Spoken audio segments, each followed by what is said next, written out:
말씀해 주실 유동열 원장님은 제가 가끔 뵙고 가르침을 받는 평생을 공산주의 현상에 대해서 분석하고 연구하고 대책을 강구해 오신 분입니다.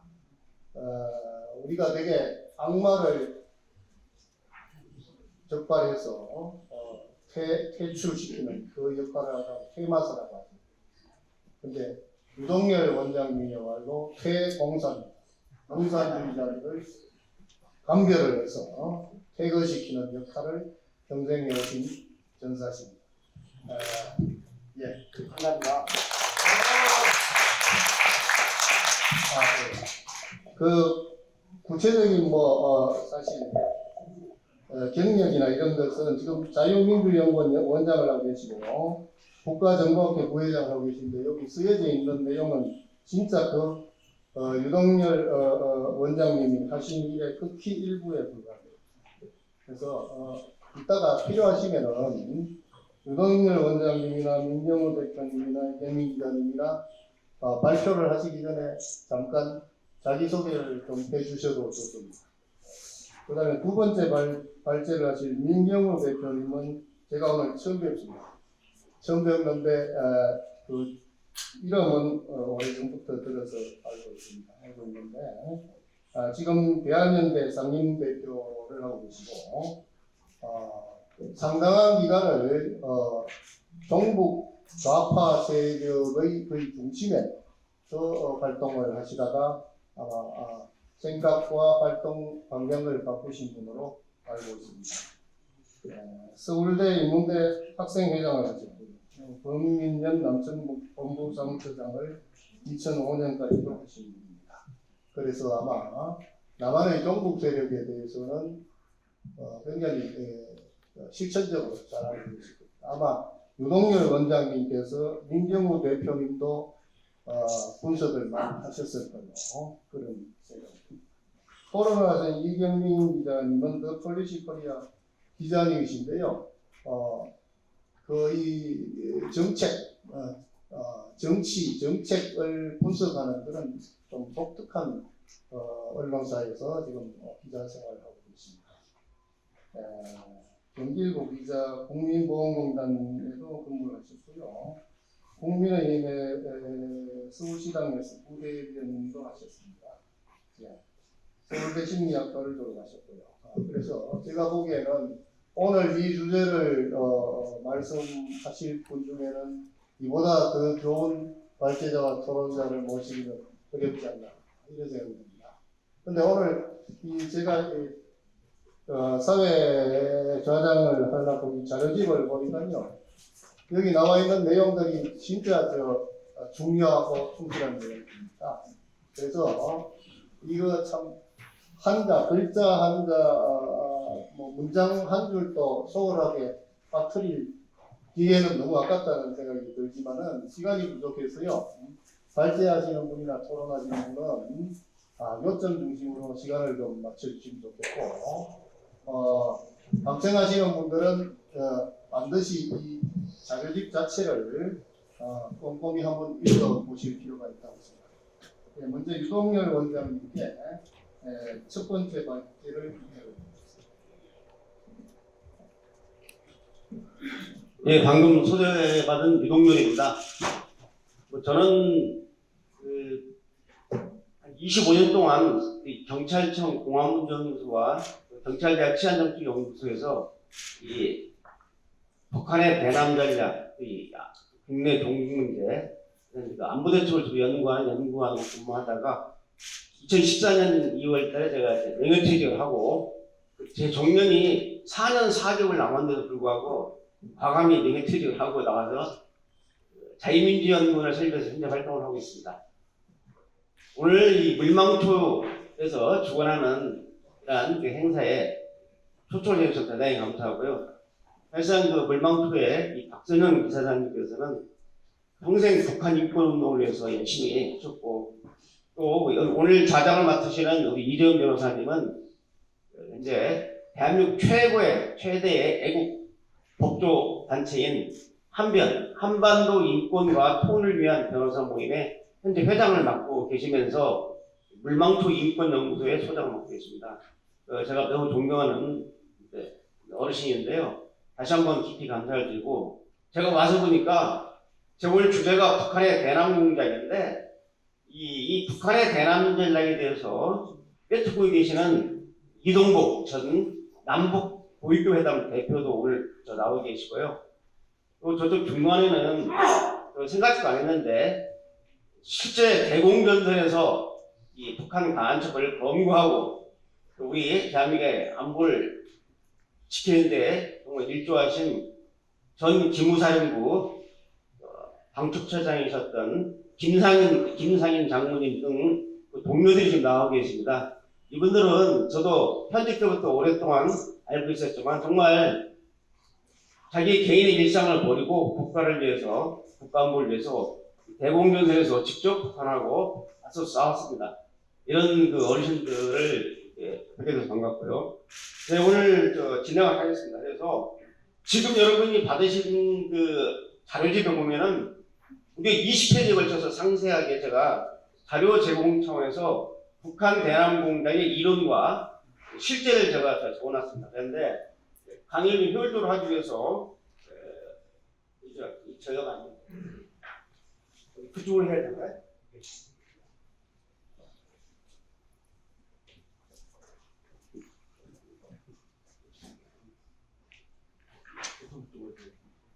그래서 그 PT로 좀 간략하게 말씀을 드릴까 합니다.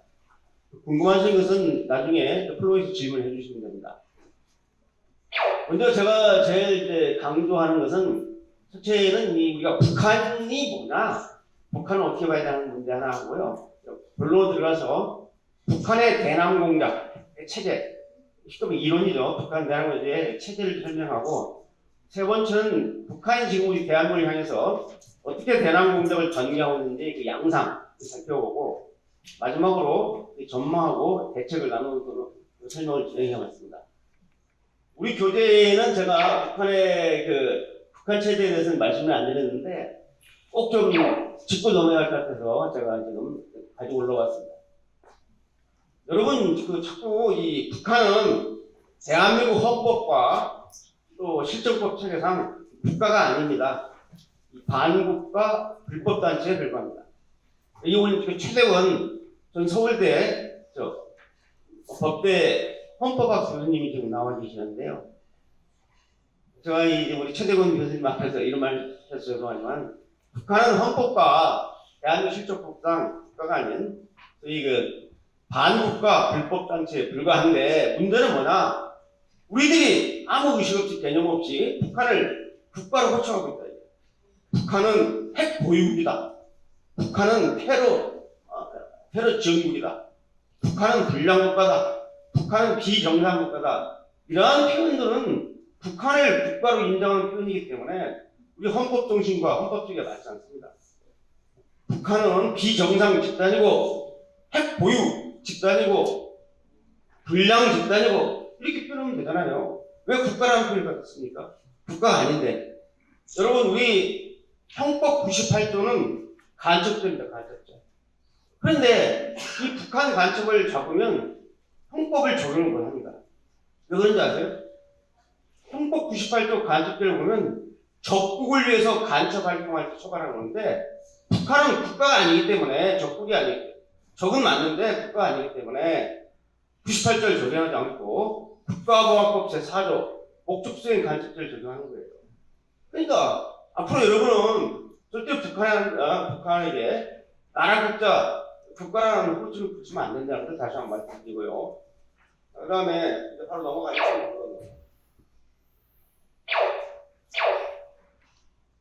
오늘 이 대남 공작을 이해하려면 북한의 대남 전략과 전술과 그 다음 단계가 이제 공작입니다. 그래서 이 대남 전략은 북한이 정권 목표를 달성하기 위해서, 전함반도의 공산화뿐이죠. 정권 목표를 달성하기 위해서 우리 대한민국을 향해서, 남한을 향해서 전개하는 모든 실천적인 행동 지침, 그 대남 전략으로 큰 틀에서 볼 수 있죠. 상당히 거시적이고 장기적입니다.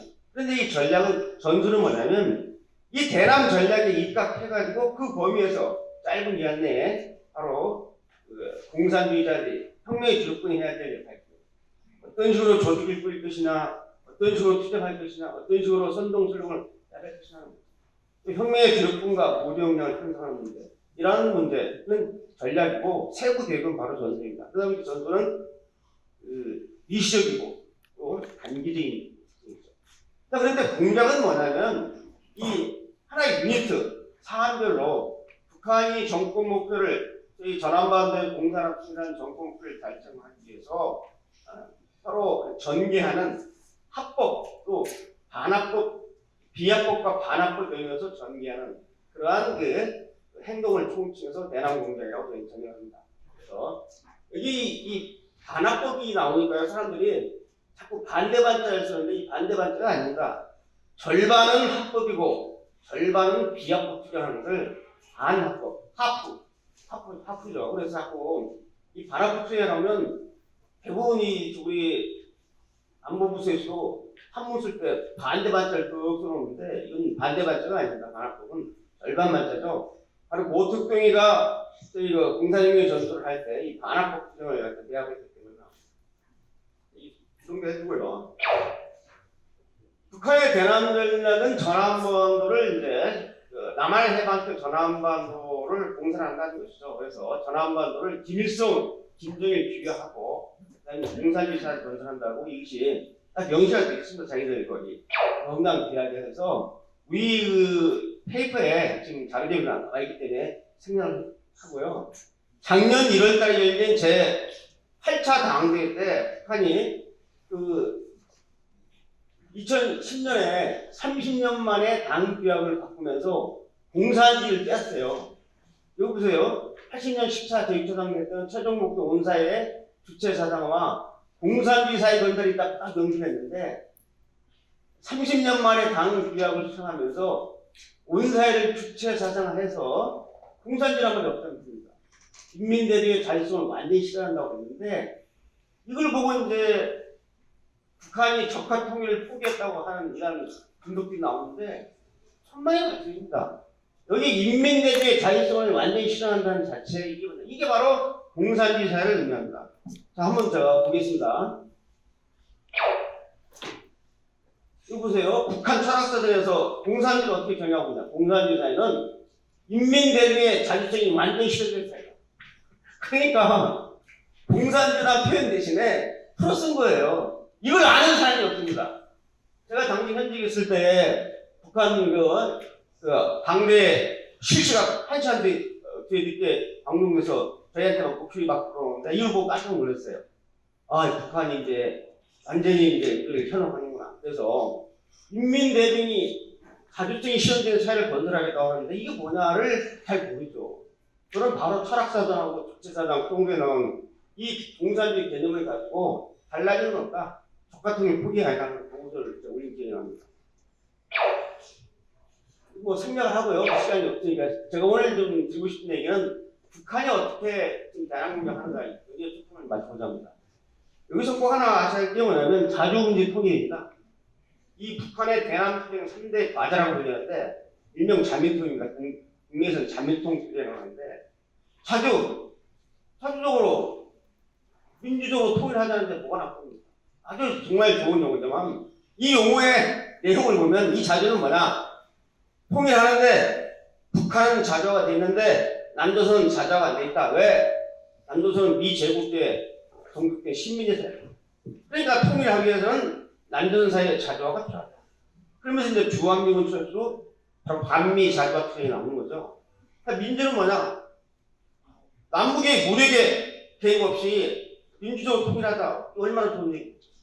그런데 우리 이동국 선생님은 아실 거예요. 북한이 여기에 동의하면서 북한은 민주화가 돼 있는데 남조선이 민주화가 안 돼 있다.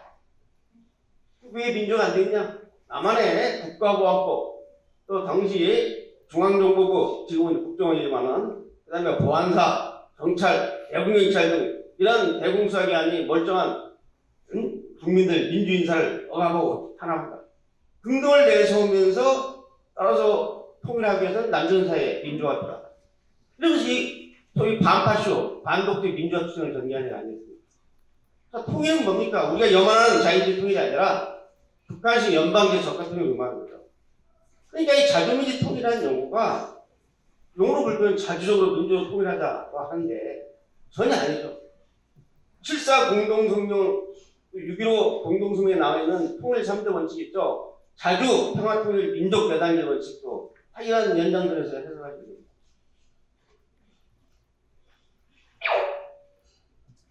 좀 이따 아마 이발절 때 우리 임종우 대표께서 아마 말씀을 하겠지만은 이 북한하고 국내 종북 세력은 밀접한 관계가 있습니다. 우리 종북 세력의 저희 상급 지도부가 북한이거든요. 바로 이 북한의 대남 공작기를 보면 어떻게 북한이 국내 종북과 연계되어 있는지가 상당히 나타납니다. 지금 북한의 대남 공작의 총 공장이 정찰총국이라는 부서입니다. 이 부서가 2009년도에 이게 신설이 됐는데 기존에 있던 당의 작전부하고 그 다음에 당의 35실 해외정부, 대정부 조사국 기존 이런 부서들을 하나로 묶어서 정찰총국을 만들어서 직접 군이 이제 이 관할을 하게 되는데 이 정찰총국에 보면은 여기 지금 육해당 정찰국, 해동국이 있는데 여기서 난파된 간첩들이 집합돼가지고 국내 보초고 종국 지하지도부 직접 연결이 되어 있습니다. 그 다음에 그것은 이제 군에서 하는 거고 당에서는 지금 이 통일전선부라는 부서가 있는데 이 문화교육이라는 부서가 사실상 제일 오래된 간첩 공작 부서입니다. 해방 직후에 연락부부터 시작해가지고 문화부, 사회문화부, 대연락부, 연락부, 225급 문화교육까지 넘치게 갖고 갔는데 이게 가장 대남 간첩 공작의 핵심 부서인데 쪼그라들어가지고 지금 되는 대적으로 통정부 1급 부서도 있지만 직접 당국에서의 지휘를 받죠. 그래가지고 김정은이가 정찰총국을 조선인민군 총참모부라고 하는데 총참모부하고 아무 관계 없습니다. 총참모장이 지휘를 못해요. 이 정찰총국은 직접 김정은이 지휘합니다. 그리고 여기도 보면 지금 이 대남단장 강의비서가 김용철인데 김여정이가 대장로부터 등장해서 사실상 김여정, 김용철이가 대남 사업을 손가락으로 거라고 생각합니다. 통일전선부를 통해서 하고 문화교육을 위한 간첩공격. 작년에 적발된 청주 간첩단도 이 문화교육의 전진 225개 지정을 받아 활동한 거죠. 이 틀을 한번 봐주시고요. 제가 자세한 내용은 너무 또 보안이 위배되기 때문에 수업을 안 했습니다. 이제 제가 오늘 말하고 싶은 겁니다.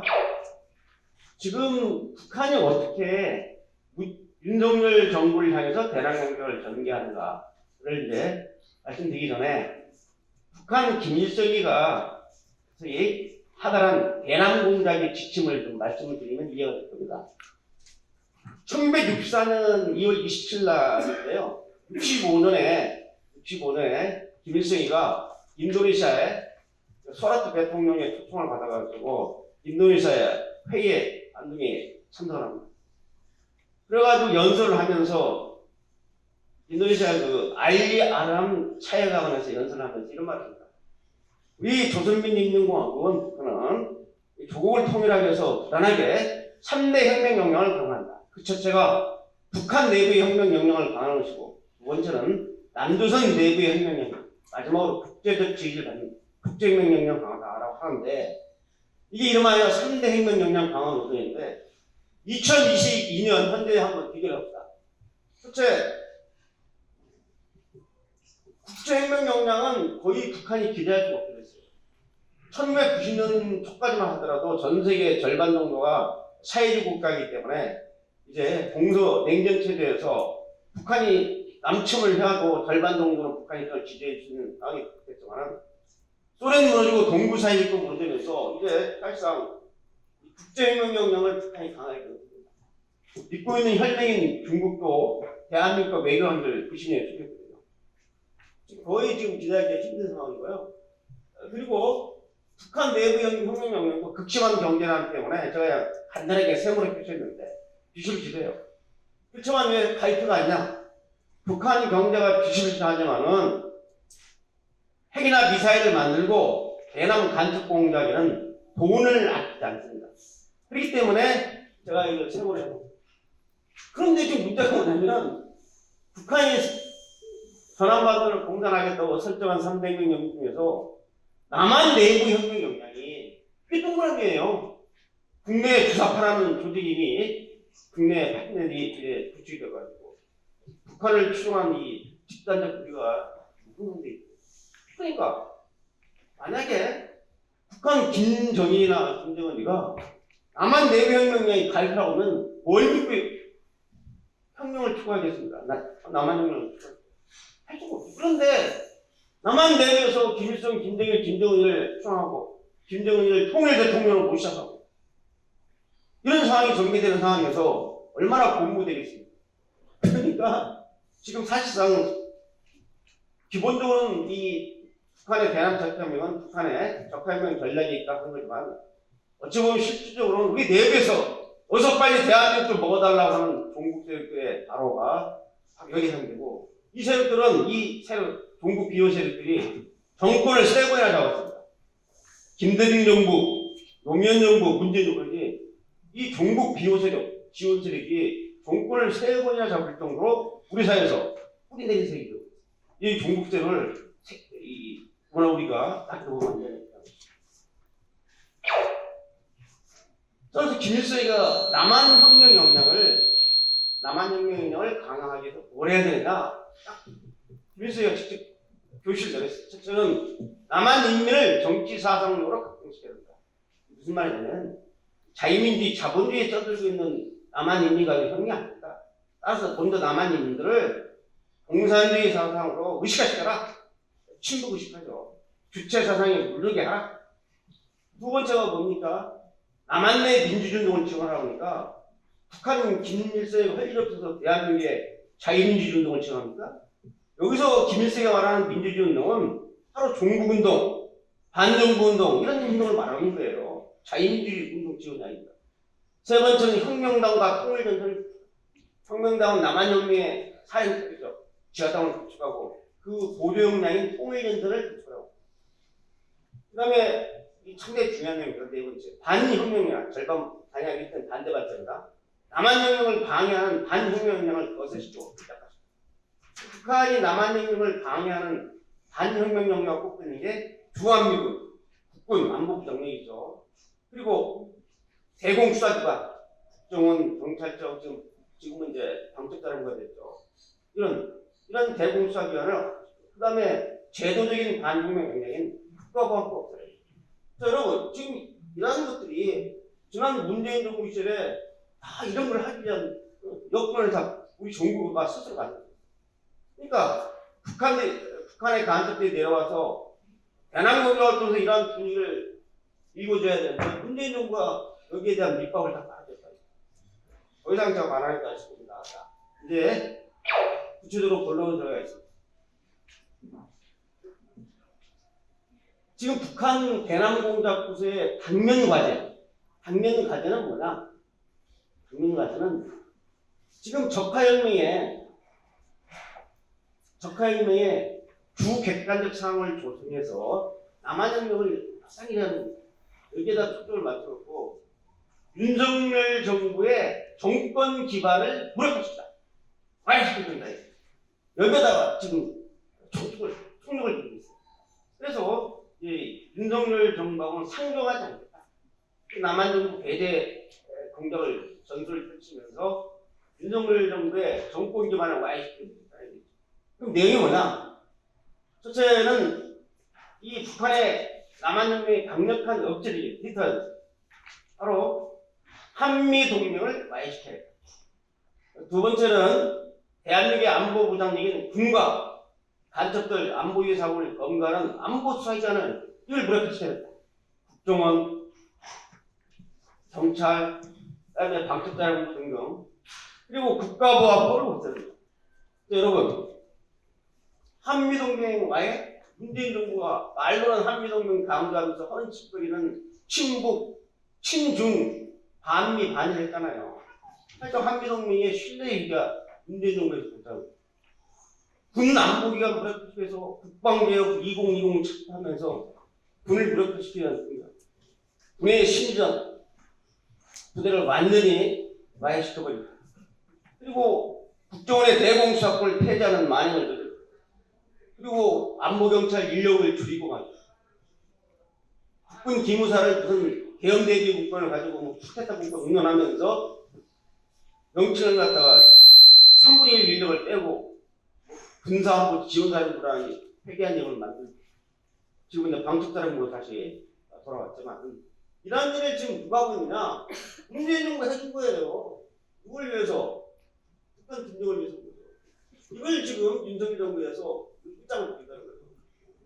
그리고 이제 중요한 게 있습니다. 이 윤석열 정부의 소위 그 지지 기반인 보수 안보대력 바로 우리 자유민주진영을 갖다 척결하다. 요새 북한 방송 보면요, 이 보수 우파 세력을 적폐적으로 규정하고 이거 척결하자고 지금 매일 나오고 여기 지금 북한의 대한항공력이 혈안이 돼 있거든요. 그리고 이제 북한의 이제 정규전 부대에서는 탄도미사일을 발사하고 여러분 지금 윤석열 정부의 등장 이래 무려 22차례 22회에 걸쳐서 무려 한 56발의 미사일 탄도미사일 쐈어요. 포스동과 같은 한 200발이 넘고요. 이런 짓거리를 계속하고 있습니다. 이것은 무력주의라고 자꾸 하는데 실제로는 이 심리전입니다. 심지어는 군단위에 처음으로 10월 1일에서 속초 아카다에 저희 그 지도군 미사일을 쏘가지고 얘네를 인함으로 넘어왔잖아요. 이거 뭐냐면은 바로 우리 국민들한테 전쟁 공포를 심었어요. 전쟁 나면 다 죽는다. 지금은 바다로 떨어졌지만 내륙으로 북한의 미사일이 동시다발적으로 날아갈 거예요. 그 전쟁 나면 안 된다. 북한은 날려야 된다. 평화로 가자. 이런 분위기를 조성하기 위한 고도의 신전도 내재되어 있습니다. 그 다음에 국내 최대 비대칭 전력이죠. 이 종북 세력을 갖다가 제2전선을 담당한 이 종북 세력을 갖다가 바로 지원하지 않고 공격을 하고 있어요. 여러분, 이 전시에는 제1전선이라는 것은 직접 북한과 우리가 마주치고 있는 군사분계선을 보면 되는데 제2전선은 우리 후방에다가 적군이 들어오는 겁니다. 과거에는 북한의 특수부대라든지 또는 무장공비가 들어서 제2전선을 형성했는데 평시엔 지금 누가 하고 있냐? 90년대 중반 이후부터는 대규모 무장공격이 다 난파가 풀었어요. 왜? 잘 훈련된 종북 세력이 북한의 제2전선을 하고 있어요. 국내에. 이게 실정이에요. 그 다음에 이제 마지막으로 기능성의 미드성을 선전하는 겁니다. 북한 체제를 찬양하는 이런 게 내용들로 우리 국민들을 의식하는 거죠. 여기에 지금 북한의 대한항공력이 집중되어 있다는 말씀을 드립니다. 자, 이건 좀 의미 있는 도표인데요. 한번 보시기 바랍니다. 우리가 2011년 탄핵을 기준으로 보면은 그때 대한민국의 이념적 지향을 보면 보수 우파적 시각의 이념 지향이 60%, 중도 삼지 좌파가 10% 있거든요. 그랬는데 탄핵 국면으로 넘어가면서 이 보수의 60%가 이탈을 해가지고 중도로 가버렸어요. 박근혜 대통령에 대한 염증을 느껴가지고. 그래가지고 최신 사건인 거예요. 또 좌파들이 급히 확장이 되고. 북한의 의도는 뭐였냐면 대한민국의 정통 자유민주주의 지지세력인 보수 우익을 적폐스러워 몰아서 무력화시켜버리고 좌파 20%가 주도해서 중도하고 통일된 정책에서 친북 정권을 수립하는 거예요. 이러한 기본적인 그 구도를 가지고 대남 전략을 북한이 구사하는 겁니다. 성공을 했죠.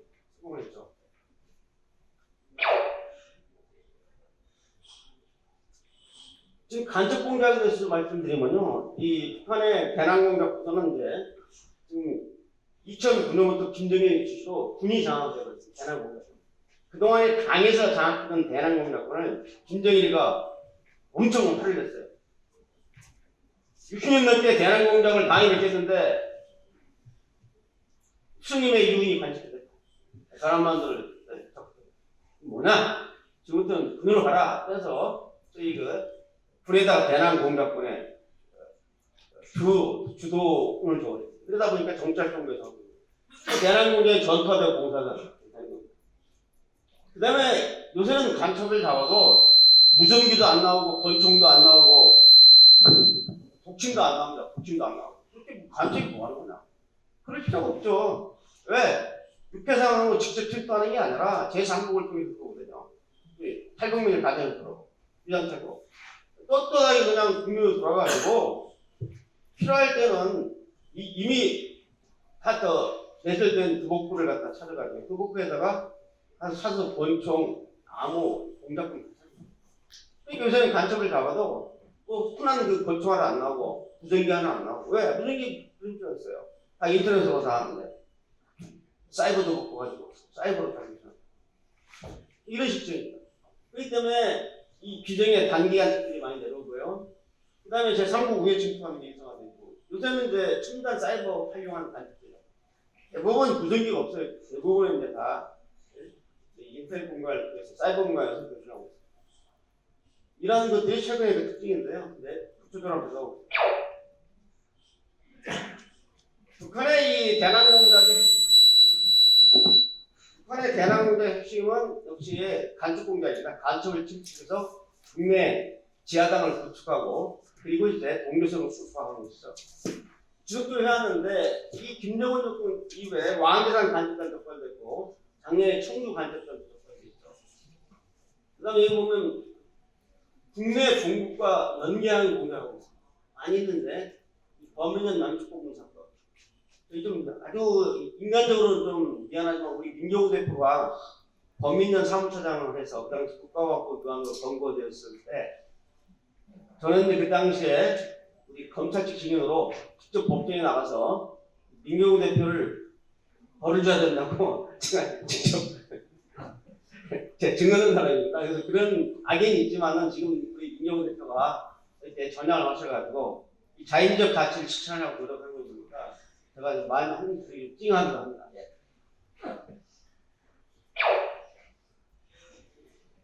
미사일 도발하는 거 뭐 더 이상 말고 하나 중요한 건 뭐냐면요. 북한이 이제까지 총 6차례 걸쳐서 흡수했는데 김정은 시대에 4번이나 했어요. 2013년하고 2016년은 1월달, 9월달 한 해에 핵심을 2번 해버렸어요. 2017년하고 지금 이제 저 7차도 언제 하냐 시간만 남은 거죠. 이 김정일이 결정한다는 거. 이거 좀 참고하시고요. 자, 사이버상에서 지금 하고 있는데요. 이 사이버가 좀 중요합니다. 하루에 대한민국을 향해서 사이버 공격이 오는 게 155만 건입니다. 하루에. 1초에 18위가 들어요. 공격이. 1초에. 이걸 지금 우리 국정원이 주관하는 또 국방부, 경찰 등 국가 사이버 안전센터에서 이걸 다 막아내가지고 그나마 자유로운 세상을 만드는 거예요. 이거 막다가 뚫려가지고 이것은 지금 국가기관하고 공공 말고 민간망은요 모니터링을 못합니다. 아무 법적 권한이 없어요. 예를 들면 국가사이버안보 기본법이라는 법이 있으면 이 법을 가지고 민간망도 정부가 공유하는데 사찰이네 뭐네 해가지고 권한나는 등등해서 소위 그 사이버 테러 방지법이라든지 또는 사이버 안보 기본법을 국회에서 통과를 하시는 거예요. 지금 그러다 보니까 지금 대통령 훈령을 가지고 국가기관하고 공공망만 모니터링하고 있고 사설망은 민간망만 수년 전에 유명한 국내 굴지의 최대의 그룹인 S그룹이 털렸어요. 그래서 그 사실을 알고 국정원에서 털린 사실을 알려주고 우리가 가서 조사하겠다고 하니까 S사가 우리는 해킹당한 적 없다. 오지 말라. 그럼 어떻게 들어갑니까? 무슨 법적 권한을 가지고. 현행범도 아닌데. 영장 발부도 안 되고. 못 들어가는 거예요. 지금 엄청나게 민감하게 뛰고 있다는 사실을 알고 있어요. 좀 시간이 되기 빨리 좀 전해하겠습니다. 사이버상에서는 사이버 심리전을 전개하고 해킹, 테러, 사이버 간첩 뇌아버리를 좀 많이 하고 있어요. 1년에 한 1조 원 정도를 팔아가고 있어요. 북한이 극심한 경쟁은 유엔 및 국제사회 대북제재가 지금 진행되고 있는데도 불구하고 그렇게 1년 동안 한 1조 원에 상당하는 그런 미사일을 쏘고 있는 것은 뭐냐? 바로 뒷문이 열렸어요. 왜? 추적이 안 되는 바로 사이버상에서 도둑질을 해가지고 벌어먹고 가는 겁니다. 이 사이버상에서의 해킹은 금전탈처럼 이게 주다고 우선이죠. 시간이 안 되기 때문에 그 다음 군에 침투하고 여러분 아시죠? 올해 국군 특전사령부의 참수 작전 부대 A가 북한 한테 보수를 받아가지고 군의 작전 계획 등등을 다 넘겨줬어요. 현역 대회가 이 짓거리 하고 있는 게 대한민국입니다. 왜 그러냐? 과거에 기무사령부 때는 어림없는 얘기지만 안보 지원사로 바꾸면서 이 방첩 기능을, 방첩 요원들 대규모 집중적으로 다 몰아내는 바람에 제대로 서치할 수 있는 이런 시스템 부식이 아니에요. 그러니 이것들이 날려가지고 육군 대라는 놈이 북한에서 비트코인 받아가지고 군 작전 계획, 차am 작전 계획까지 다 북한에서 넘기는 이런 일이 지금 벌어지고 있는 거예요. 이제 방첩자로 왔기 때문에 다시 기능을 회복해서 제대로 할 때도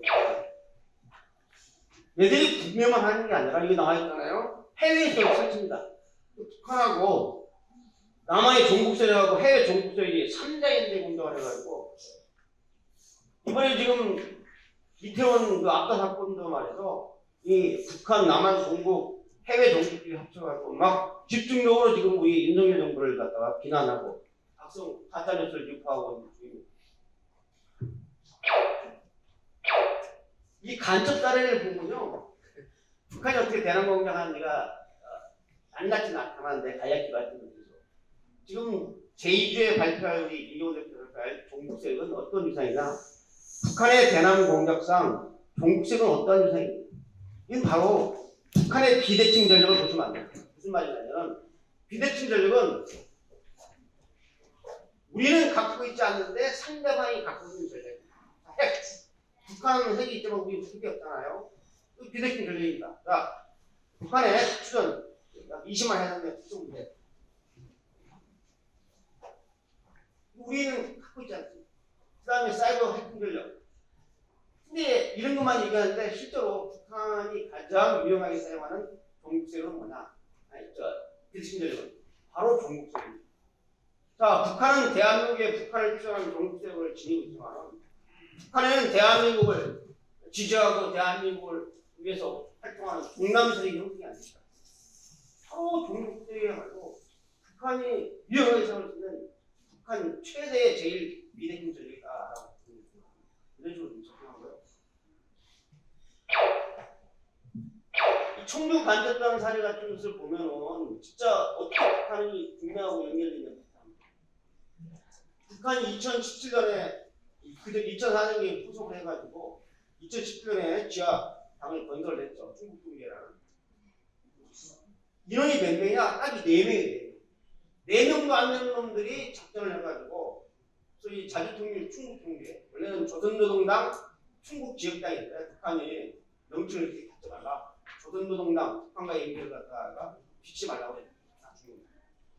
이 4놈이 구축해서 하이당 부수고 총선 대전 공격하고 이게 지금 얼마나 되고 있는지 이해가 되죠.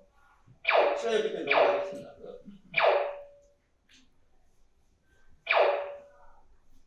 선거의 개입 보고 말이죠. 이 외에도 이 왕대산 간접단을 보면 김덕현이라는 총책이 북한에 포섭이 돼가지고 200명이 안 갔어요. 그래서 직접 북한을 다녀왔죠. 다녀오고 김덕현이가. 그래서 국내에다 구축한 게 왕대산이라는 지하단이 있어요. 여기 뭐 정치권 노동계 해서 200여 명이 있는데 정말 대한 입법부의 수장인 국회의장의 핵심 참모 정무 비서관이 누구냐 이게 북한 간첩의 왕대산 이인자입니다. 이성만입니다. 대한 입법부 수장인 국회의장의 이 핵심 비서관이 바로 북한 간첩이었다. 연락을 이 통합진보다 하나 아주 이거 보고야 되고 그대로 시켰습니다. 보시기 바랍니다. 이 통합진보다 하나를 놓고 가지고 북한에서 4개의 간첩만 있었어요.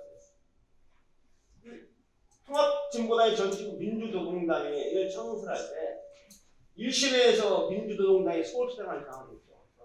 서로 모릅니다. 왕대산에도 있고 민주당 또 이석기가 주도하는 경기 동구연합에서 이혁당 일부가 있을까.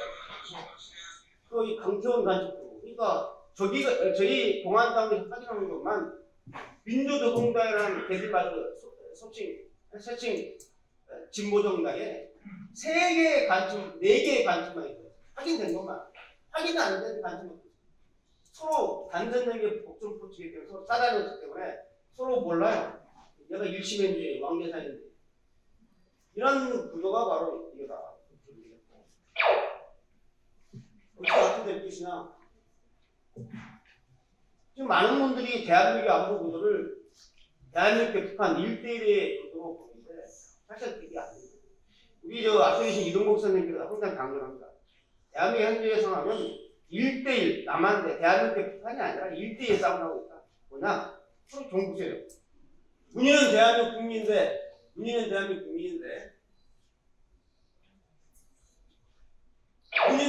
국민인데 조국이 북한이잖아요. 그래서 북한은 이 대남 단축 공작을 계속 진행할 것이고 어떻게 해야 되느냐는 문제. 이거 국가 안보 시스템 강화하려면 안 되잖아요. 이거 누가 강조해요. 실천적인 얘기입니다. 우리가 이 북한의 대남 공작을 차단시키기 위해서는 이 북한 김정은 체제의 문제를 알아야 됩니다. 수용 절대주의 포갑체의 문제를 알고 해야 돼요. 저걸 대화상도로 평화의 동반자로 생각하는 순간 남북관계 물론 정확하게 북한에 출처했습니다. 그리고 대남 전략을 하기차인 대남 공작을 잘 아셔야 되겠죠. 안보 시스템 전면 재구축하고 안보 수사기한을 지난 정부 때 대거 축소시켰는데 지금 이 정부가 들어선 지 6개월 돼도 국정원의 대공사건 살릴 생각도 않고 안보 경찰을 갖다가 20%를 감축했는데 살릴 생각도 않고 이거 빨리 윤석정부가 빨리 해야 돼요. 또 북한과의 사상자가 우리 국민의 안보. 여러분 북한이 미사일을 그냥 2, 3일 간으로 쏴대고 NL 넘어가지고 포탄이나 갈았는데도 우리 국민들은 불안해하지 않아요. 이게 성숙된 신의시라고 내가 고맙게 생각하는데 전에 같은 말에도 얘네들 그냥 슈퍼에 가서 물건 사재기하고 라면 사고 그러는데 전혀 뭐 국민들 뭐 미사일 쏴도 관심이 없어요. 이게 좀 완전히 안보 불가피에 걸려가지고 보통 이제 증상이 아니에요. 그 다음에 종북 세력 특별하지 않고 북한의 대남용에 적용된 종북 특별업체는 대한민국이 안보로 보장입니다. 이제 이제는 제 생각에는 이제 이 북한의 대남용을 차단할 가장 좋은 방법은 북한 김정은 정권을 고려박식해서 이걸 붕괴시키는 이러한 그 공세적 전략으로 나가야지 원천적으로 이문답게 되는 겁니다. 제가 시간이 많이 지나서 같이 감사합니다.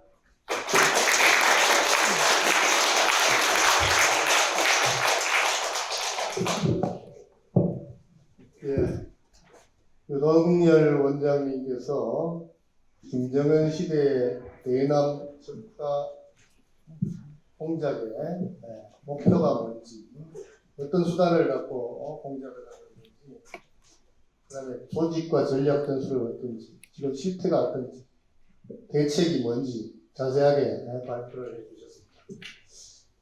얼마 전에 제가 젊은 대학생들 몇 명하고 술 한잔하면서 얘기를 한 게 있는데요. 그 중에 몇몇이 그렇습니다. 아유, 선배님은 말을 힘들게 북한 인권 운동하고 뭐 그런 거 합니까? 북한 애들 자기들끼리 따로 살라 그러고 우리는 우리끼리 살면 되잖아요. 그러더라고요. 근데 그게 왜 안 되겠습니까? 첫 번째 이유는 우리가 북한 동포들을 인권 유린의 지옥에서부터 구출해야 될 인도적인 의무가 있습니다. 같은 민족으로서도 도덕적인 의무도 있고, 그게 첫 번째 이유고요. 두 번째 이유는 바로 윤석열 원장께서 지금 말씀하신 북한의 대남 공작의 대상이 바로 우리 남한 사회이기 때문에 우리 따로 편하게 우리끼리 살려고 해도 살 수가 없습니다. 북한이 대남 적화 공작을 폐지하지 않는 한 우리는 우리끼리 살 수가 없습니다. 우리 사회, 우리 남한에서 일어나고 있는 주요한 정치, 경제, 사회적인 갈등, 분열, 불안 등등은 직간접적으로 북한 대남 공작하고 관련이 되어 있습니다. 그래서 오늘 우리 윤석열 원장님의 이 발제를 집에 가셔서 좀 한번 정독을 해보시기 바랍니다. 그런 생각을 염두에 두고 보시면은 우리가 굉장히 깨닫는 점, 반성해야 될 점이 많으리라 이렇게 생각합니다. 두 번째 발제는 민경우 대표님께 부탁드리겠습니다.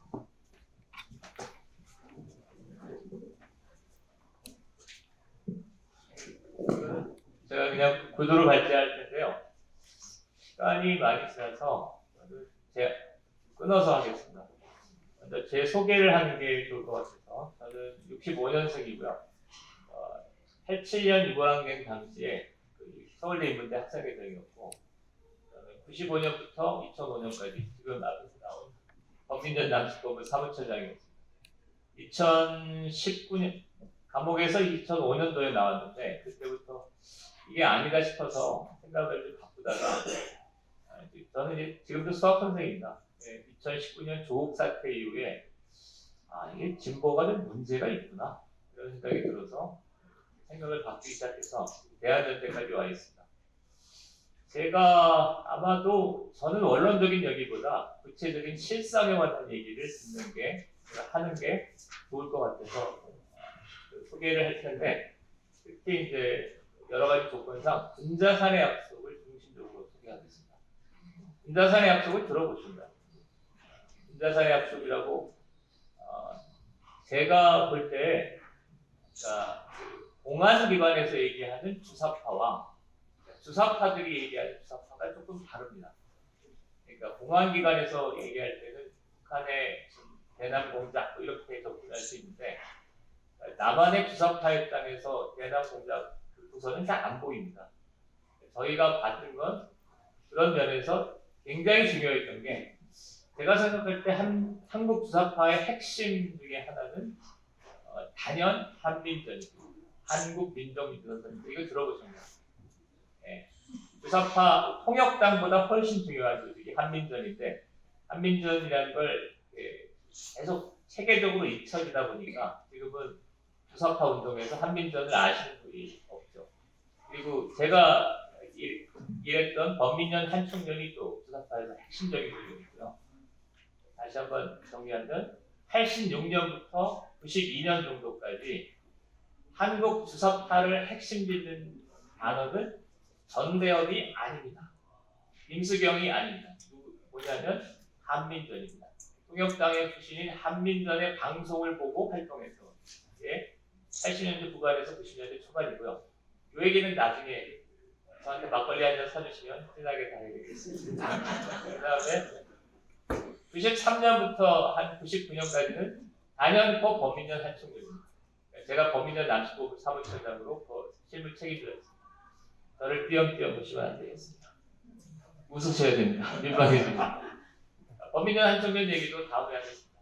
분자산의 약속 얘기를 할 텐데요. 90년대 그 주사파의 핵심은 통일운동이었거든요. 우리민족끼리 통일하자고 그딴 걸 갖고 내년 8.15 때 뭐 통일행사를 하고 이랬었는데 2000년도에 북한에서 아주 묘한 제의를 합니다. 이걸 제의일 수도 있고 지령일 수도 있고 이런데 2000년 11월 달에 조선노동당 55돌 행사가 있었거든요. 55돌 행사에 남한의 그 사회단체, 정당 사회단체를 초청을 합니다. 그래서 올라가죠. 남북 통일 행사를 하면 공식 행사보다 중요한 게 뒤풀이입니다. 상당히 심각하죠. 뒤풀이 때 안경호라고 있습니다. 안경호가 북한 통일전선에 북한 대남 사업의 총책쯤 되는 사람인데 이 양반이 모모 씨한테 뭐라고 제안을 하냐면 제안, 지령, 지시죠. 그러니까 통일운동 그만하고 민노당으로 바꿔라. 이게 그렇게 됐죠. 그러니까 쭉 통일운동하던 주사파 조직들이 한 해 후에 2001년 9월 달에 분자산에 한 700명이 모였습니다. 그리고 저한테 미안했던지 제가 범민련에서 이제 하는 거니까 저하고 우리 범민련 의장 이종민 선생을 초청을 해서 건국연합 회원이 아닌 것 치고는 제가 거기 참석했습니다. 근데 이런 표정으로 앉아 계시면 곤란합니다. 분자산의 약속에 참여했던 유일한 지원자입니다. 가끔가다 박수도 좀 쳐주시고 그래서 그 자리에서 이제 700명이 모여서 충북 대산에서 분자산의 수련회를 하는데 분자산의 약속을 모르면 주사파를 모르는 겁니다. 한민전을 모르면 주사파에 대한 자격이 없어요. 분자산의 약속 모여서 어떻게 되냐면 이제까지 우리가 통일운동 열심히 했으니까 앞으로 뭘 하자? 민노당에 가입해서 민노당 당권을 장악하자. 그래서 2002년부터 2003년까지 주사파 전국 주사파들이 다 민노당으로 가거든요. 민노당으로도 가고 뭐 여기로 가죠.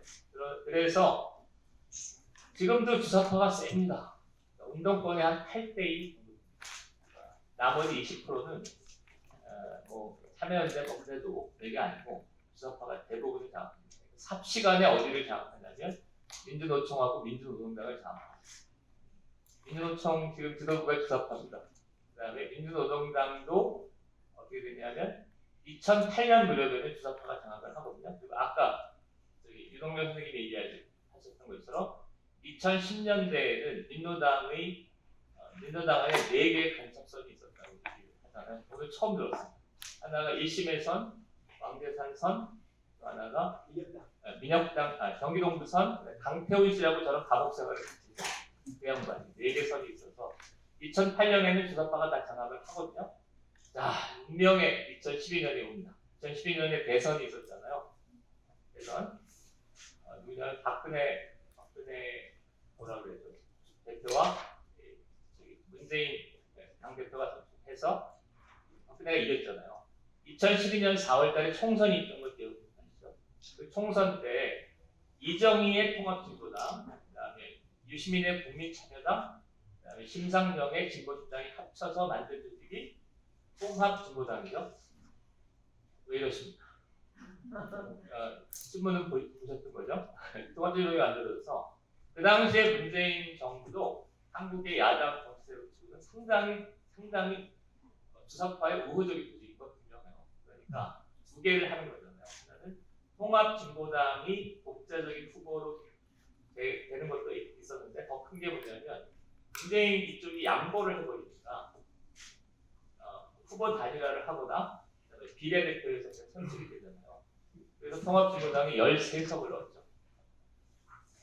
그래서 굉장히 중요한 진술인데 반응이 없습니다. 그 다음에 또 하나 제가 볼 때 대한민국의 운명을 좌우할 만한 또 하나의 선이 뭐냐면은 김정은 체제의 등장이죠. 2012년 통합진보당이 설 때 김정일이 죽고 김정은 체제가 들어서는 이거잖아요. 김정일 체제 때는 핵과 미사일을 막 개발하는 거예요. 근데 2012년도에는 얘네들이 어떤 자신감이 있었던 거예요. 핵 미사일 개발에 자신감이 서니까 이제 남한의 주사파에 대한 메시지가 달라집니다. 어떻게 달라지냐면 이게 제가 이제 공안기관에서 조금 들은 얘기도 있는데 하여튼 이석기가 해외에서 북한 공작원을 만났습니다. 북한 공작원이 이제까지와는 달리 우리는 생각을 달리 했어. 이제 한반도에서 전쟁이 일어날 수도 있으니까 이제 그거에 대비한 태세를 구사. 그러니까 이석기가 내려와서 이석기가 서울에 돌아와서 회원들 다 모아놓고 유류소로 어쨌든 데이터 센터를 어쨌든 그랬잖아요. 그리고 그거를 안기부 국정원이 포착을 해서 이석기 사태가 났었죠. 자, 여기서 반응을 보여주세요. 그 다음 사건이 났습니다. 자, 이것에 대한 의미를 제가 3가지로 소개하면 저는 그때 주사파였습니다. 주사파 비스듬한 상태에 있었는데 그럼에도 불구하고 무엇을 인정할 수 없었냐면 아무리 그래도 그렇지 북한이 전쟁을 일으킬 때 그거에 호응해서 남한의 유류소와 데이터 통신센터를 파괴한다는 것은 너무 심하다. 저 주사파였습니다. 그런데 이석기가 그렇게까지 한 것은 너무 심해. 야, 그건 그렇게까지 하면 우리가 좀 친구 보기 민망하고 어머니를 어떻게 봐? 그렇게 해서 이석기를 재판을 받고 통합진보당이 해산되는 과정에서 주사파가 한 307로 갈립니다. 30% 정도가 이석기를 지지했고 나머지도 갈립니다. 자, 이게 무엇을 얘기하냐면 첫 번째는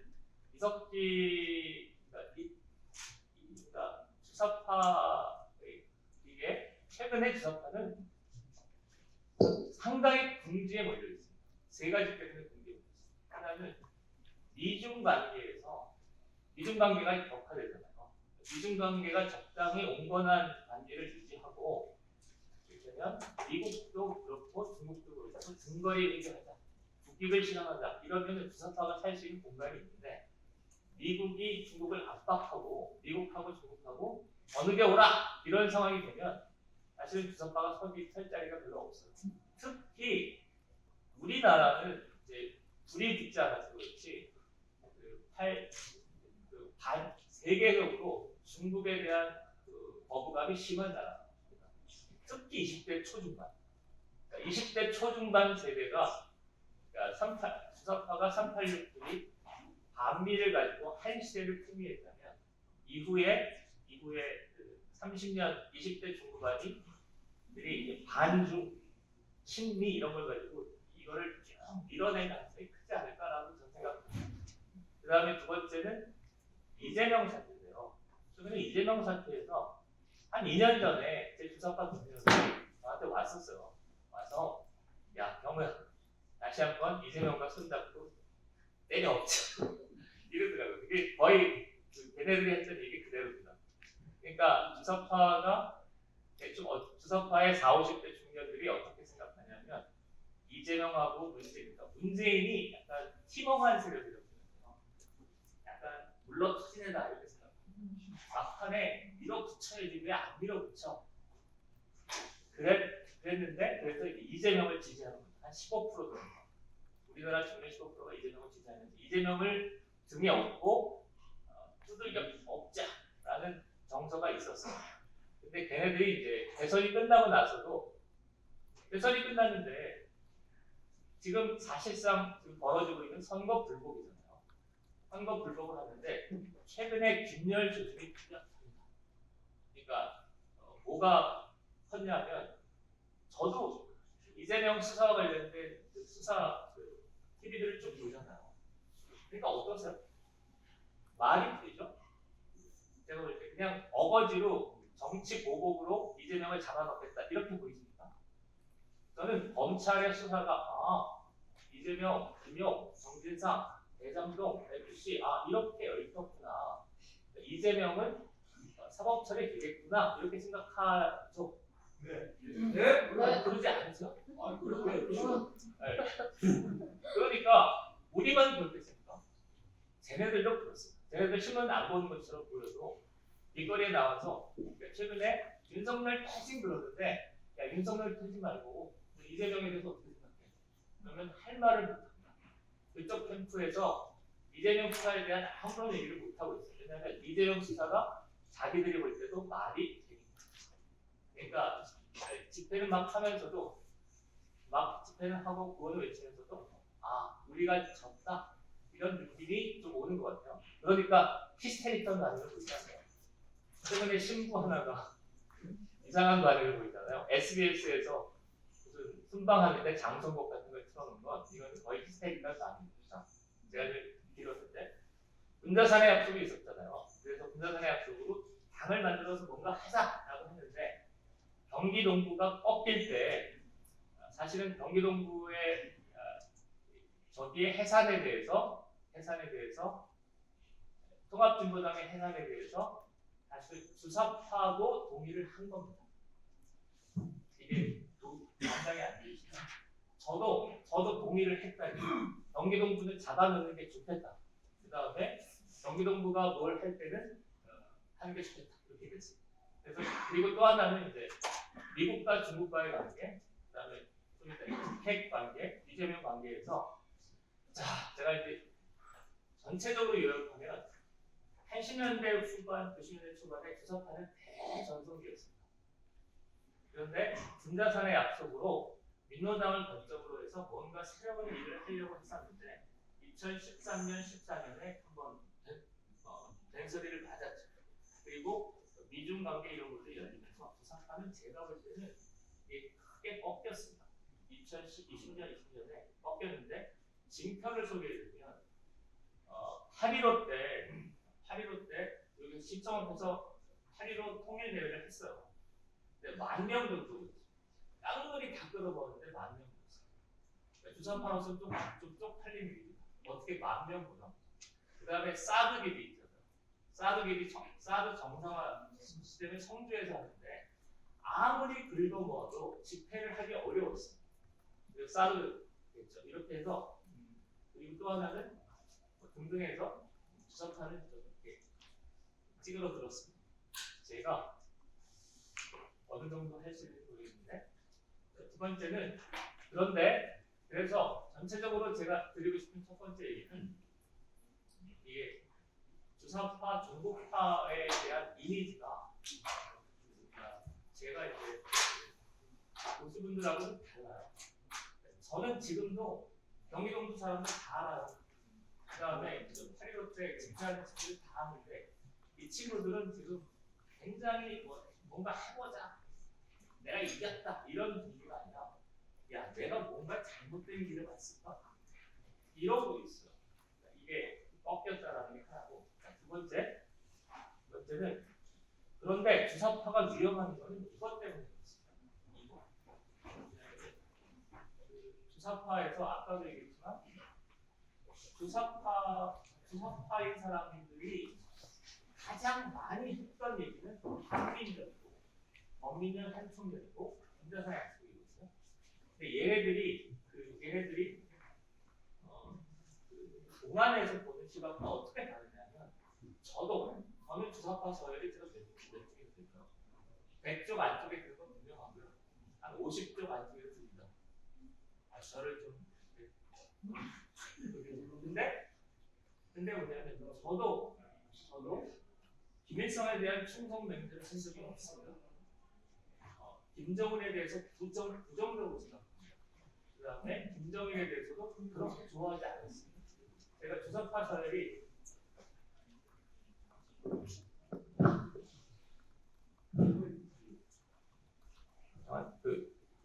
그러니까 주사파는 김영환 그러면 무정기, 난수표, 권청 이런 거잖아요. 근데 한민정 그러면 뭐만 하면 되냐면 북한의 방송만 들으면 됐어요. 그러니까 훨씬 부담이 덜한 거예요. 주사파가 승리하는 건, 주사파가 세력을 떨친 건 이것 때문입니다. 김일성 충성맹세 할 필요 없어. 그 다음에 권청 그런 거 갖고 있을 필요 없어. 대신 한민전 방송만은 듣고 소프트하게 접근해. 이렇게 해서 주사파가 퍼진 거예요. 근데 이 주사파가 계속 변신하는 게 무섭습니다. 최근에 제가 볼 때 가장 극적인 변신은 촛불입니다. 촛불 시위 막 하잖아요. 옛날에 주사파는 대한민국을 식민지라고 본 거거든요. 식민지라고 보면 선거도 필요 없고, 그 다음에 다 필요 없는 거거든요. 그래서 그 대한민국을 식민지라고 보고 87년 유골항쟁도 싸운 거고 91년 강경대 투쟁을 한 거예요. 근데 2000년도가 들었으면서 그래서 이 주사파였던 이 친구들이 살짝 뭐로 갈아타냐면 대한민국은 민주공화국이다라고 지금 촛불 시위를 하고 있잖아요. 전체적으로 무슨 얘기를 하시는 걸 알겠죠? 그러니까 식민지 민족해방 투쟁에 갈등해서 반정부 투쟁을 했던 애들이 실패했거든요, 이건. 그런데 2000년대 촛불로 갈아타면서 대한민국은 민주공화국이다라고 싸우고 있는 거예요. 그거 그렇고요. 그 다음에 결정타는 제가 볼 때 역사입니다, 역사. 70년대 우리 아버지가 저한테 계속했던 얘기는 대한민국은 미군이 세운 거야. 유엔이 세운 거야. 이건데 80년대 초반 주사파 또는 넓은 의미의 주사파가 이걸 바꾸죠. 대한민국은 친일파가 세운 거야. 이겁니다. 대한민국이 친일파가 세웠어? 그럼 북한은 누가 세웠어? 북한은 항일 무장투쟁을 하는 세력이 세웠지? 그러면 항일 무장투쟁을 하는 세력이 주도가 돼서 통일운동을 하면 되겠지? 제가 볼 때는 이게 엑기스입니다. 이 사람들은 너 막상 김일성에 대해서 충성맹세하고 있어? 북한을 그렇게 좋아해? 그런 대답은 하지 않거나 그런 대답은 물러서는 거예요. 그러니까 이게 지금 이거는 굉장히 뿌리가 깊고 세력이 큽니다. 굉장히 많습니다. 이를테면 학원 강사들, 그다음에 평론가들 이런 사람들 아무렇지 않게 이런 얘기를 하거든요. 이거를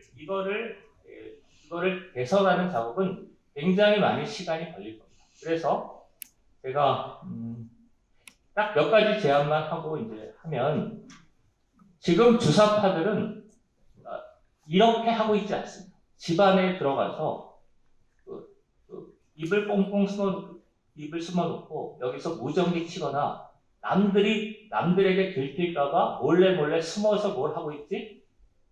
않습니다. 드러내놓고 합니다. 드러내놓고. 그러니까 누구나 다 그 사람의 홈페이지를 갈 수 있고 누구나 다 그 사람이 구호외치는 걸 볼 수 있습니다. 주사파들은 실제 그렇게 하는데 왜 이게 안 잡히냐면 그런 사람들의 그 주사파를 얘기하는 사람들이 관심이 없으세요. 그러니까 문재인을 까는 거는 관심이 있는데 지금 막 주사파 활동을 그냥 대놓고 하는 분들은 관심이 없어요. 그러니까 정작 이 진짜 주사파들이 그냥 공개적으로 설치고 있는 거고요. 그다음에 두 번째는 아쉽게도 유 선생님 말씀처럼 공안기관이 완전 무너졌습니다. 드러내놓고 하는 주사파들을 검거할 방법이 없습니다. 검거하고 그 사람들을 구속시켜서 공소 유지를 하고 감옥에 하는 그 기본 시스템이 무너졌습니다. 그게 뭐냐면 청주간첩단 사건입니다. 청주간첩단 사건 그 관련자들 북한이 총성맹세하고 그다음에 국가기밀 누설했던 사람들이 석방돼 있습니다. 돌아다니고 있습니다. 그 사람들 어디 가가지고 저처럼 인사하고 있습니다. 이 정도로 돼 있고요. 자, 그러면 일단 소개할 거는 드러내놓고 활동하는 몇몇 주사파들을 소개할 텐데 첫 번째 한호석이라고 있습니다. 한호석도 잘 모르시죠. 주사파 운동에서 굉장히 중요한 사람입니다. 이 양반이 최근에 뭐라고 하고 있냐면 대놓고 북한이 핵을 가지고 남한을 남침해라.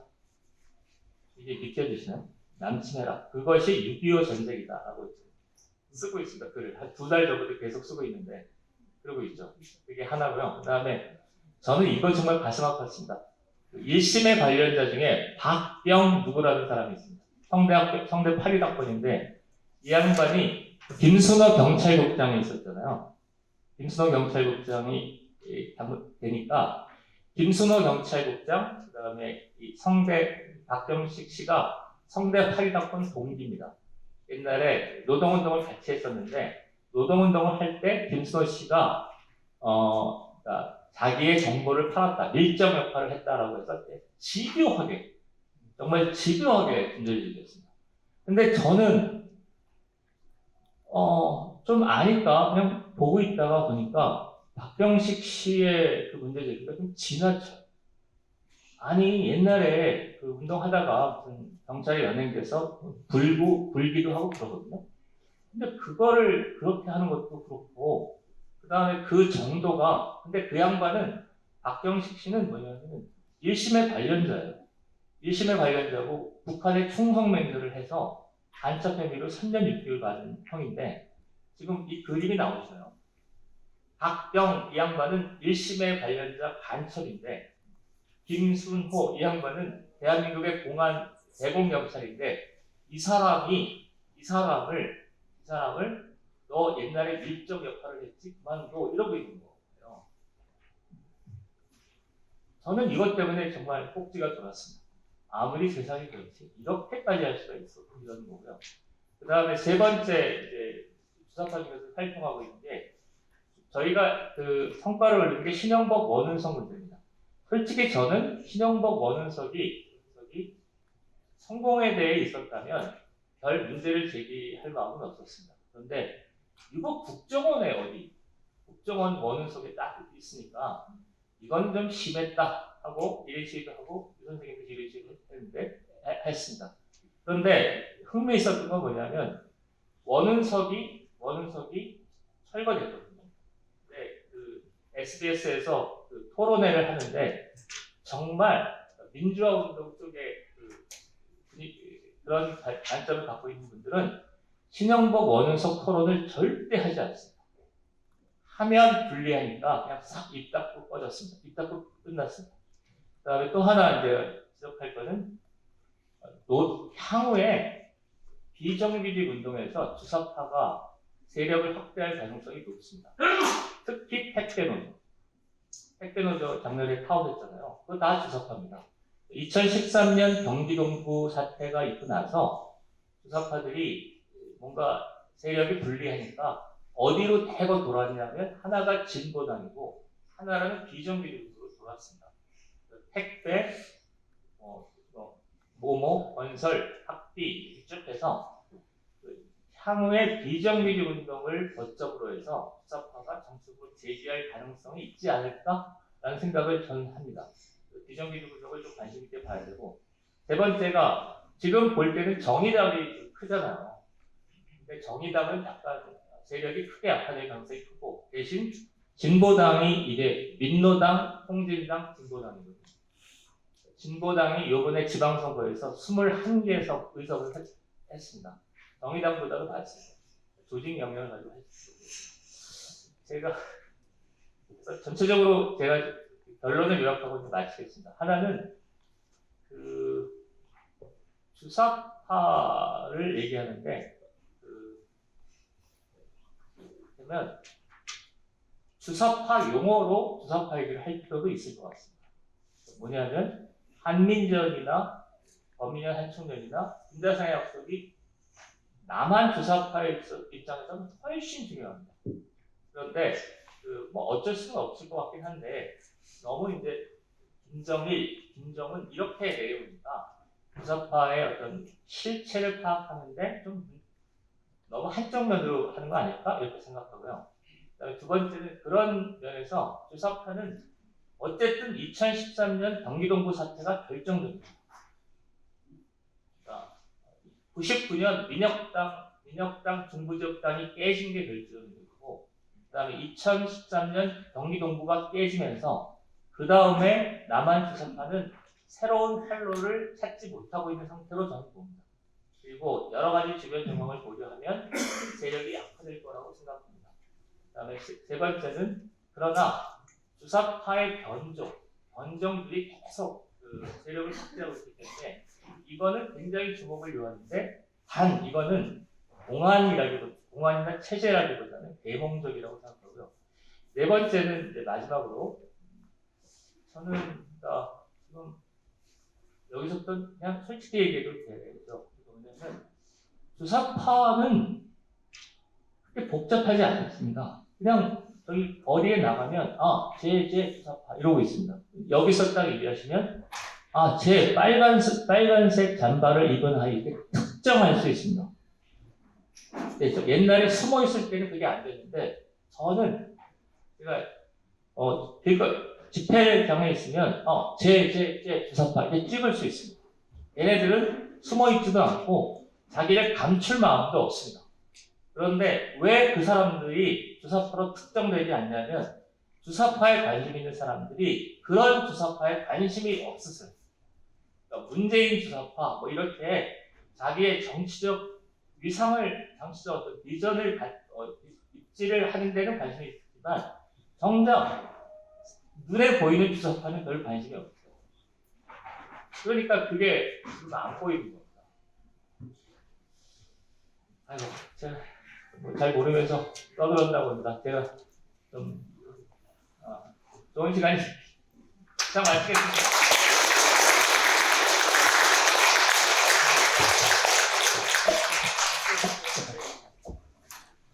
민영우 대표께서 이 남한의 종북세력, 특히 주사파가 어떤 사람들이고 어떤 생각을 갖고 있고 지금까지 어떤 짓을 했고 앞으로 어떻게 변신을 하며 우리가 어떻게 대비해야 된다 하는 것까지 본인의 경험에 곁들여서 아주 생생하게 발표를 잘 해주셨습니다. 마지막으로요, 토론을 이경민 기자께서 해주시겠습니다. 이경민 기자는 발표하신 두 분보다는 아주 젊으신 분입니다. 젊은 세대가 이 문제에 대해서 어떤 생각을 갖고 계시는지 한번 들어보도록 하겠습니다. 네, 안녕하세요. 이경민 기자라고 합니다. 반갑습니다. 먼저 김정은 시대의 대남 공작에 대한 발제를 해주신 유동열 원장님의 자료에 대한 의견을 말씀드리겠습니다. 일단 북한의 대남 공작에 대해서 정리를 하자면, 말씀하신 걸 정리하자면, 북한이 대남 공작을 전개하는 당면 목표는 대한민국 내에 사회주의 혁명 역량을 강화함으로써 남조선 혁명의 주관적이고 객관적인 상황 자체를 조성하려는 데 있습니다.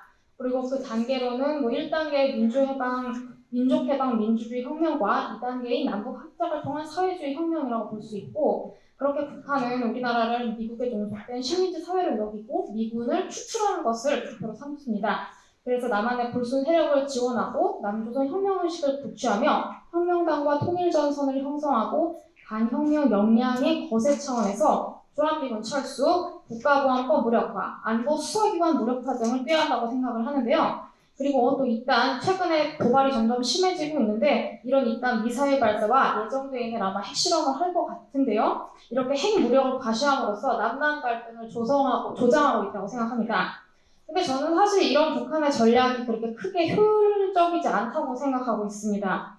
왜냐하면 핵 위협을 통한 어떤 전쟁 공포나 핵 무력 과시가 대한민국 국민들에게 크게 통하지 않는다고 보기 때문입니다.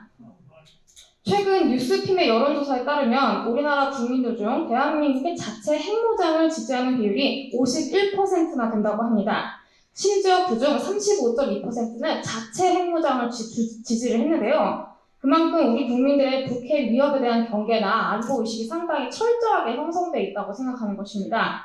그러니까 이게 김정은이 도발을 하면 우리도 가만히 있지 않겠다, 이런 식으로 생각하는 것이 대한민국 국민의 과반수라고 보는 거죠.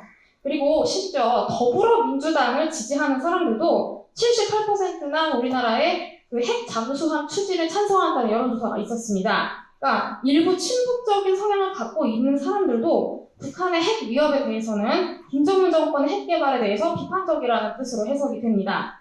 같은 여론조사에서 응답자들은 주한미군이 현재 필요하냐는 주장에 90.3%가 동의한다고 응답을 했는데요. 이는 대한민국 사회 내에서 주한미군의 필요성에 대해서는 정치 성향이나 기타 모든 것을 불문하고 이견이 없다는 것을 의미한다고 봅니다. 국가보안법의 필요성 또한 2018년 데일리안의 여론조사에 따르면 53.6%가 존치가 필요하다고 응답을 했습니다.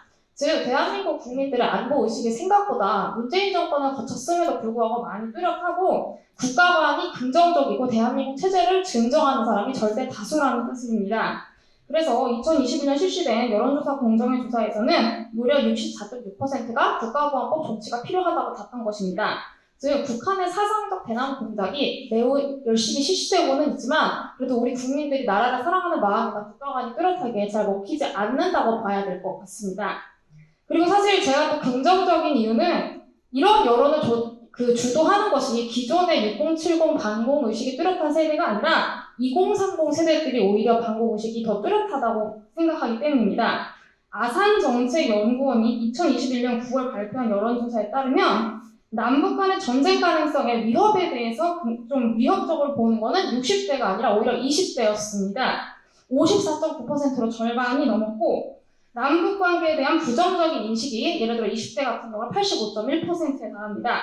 대북 제재 해제에도 20대들이 60대들보다 더 반대 의사를 많이 표명했습니다. 청년 세대들이 뚜렷하게 북핵 및 김정은 정권의 위험성에 대해서 자각하고 경각심을 갖고 있는 것입니다. 그래서 주사파 자체를 때려잡기 위해서 타도하기 위해서 정치적인 프레임을 씌우는 것도 좋지만 2030 세대의 이 반공의식을 정치적으로 적극적으로 활용할 수 있다면 친북파들이 한국 내에서 더 이상 목소리를 깊게 내는 그런 환경이 조성되지 않을 것이라고 생각합니다. 네, 그리고 남한의 종북 세력에 대해서 발제를 해주신 민경훈 대표님의 자료에 대한 제 의견입니다. 개인적으로 민경훈 대표님이 말씀하신 대로 이재명의 최근 검찰 수사나 이런 북중 관계 변화 등으로 인해서 김일성주의와 직접적으로 연관된 주사파 자체는 생명력을 많이 잃었다고 생각해요. 왜냐하면 북한 체제가 패망했다는 것을 실질적으로 망했다 이런 식으로 생각하는 대부분의 국민들이 생각이니까요. 그래서 그 문재인 대통령을 직접 김일성주의랑 연관 지었던 김문수 위원장의 논리는 약간 현실 정치적으로는 조금 함의가 떨어진다고 생각을 하지만 그래도 경각심을 심어주는 차원에서 의미가 있었다고 봅니다. 문제는 과거 주사파들이 말씀을 해주신 대로 진짜 주사파를 막 오리지널하게 유지하는 게 아니라 친북파 정도로 이제 스탠스를 많이 전환을 했다고 생각해요.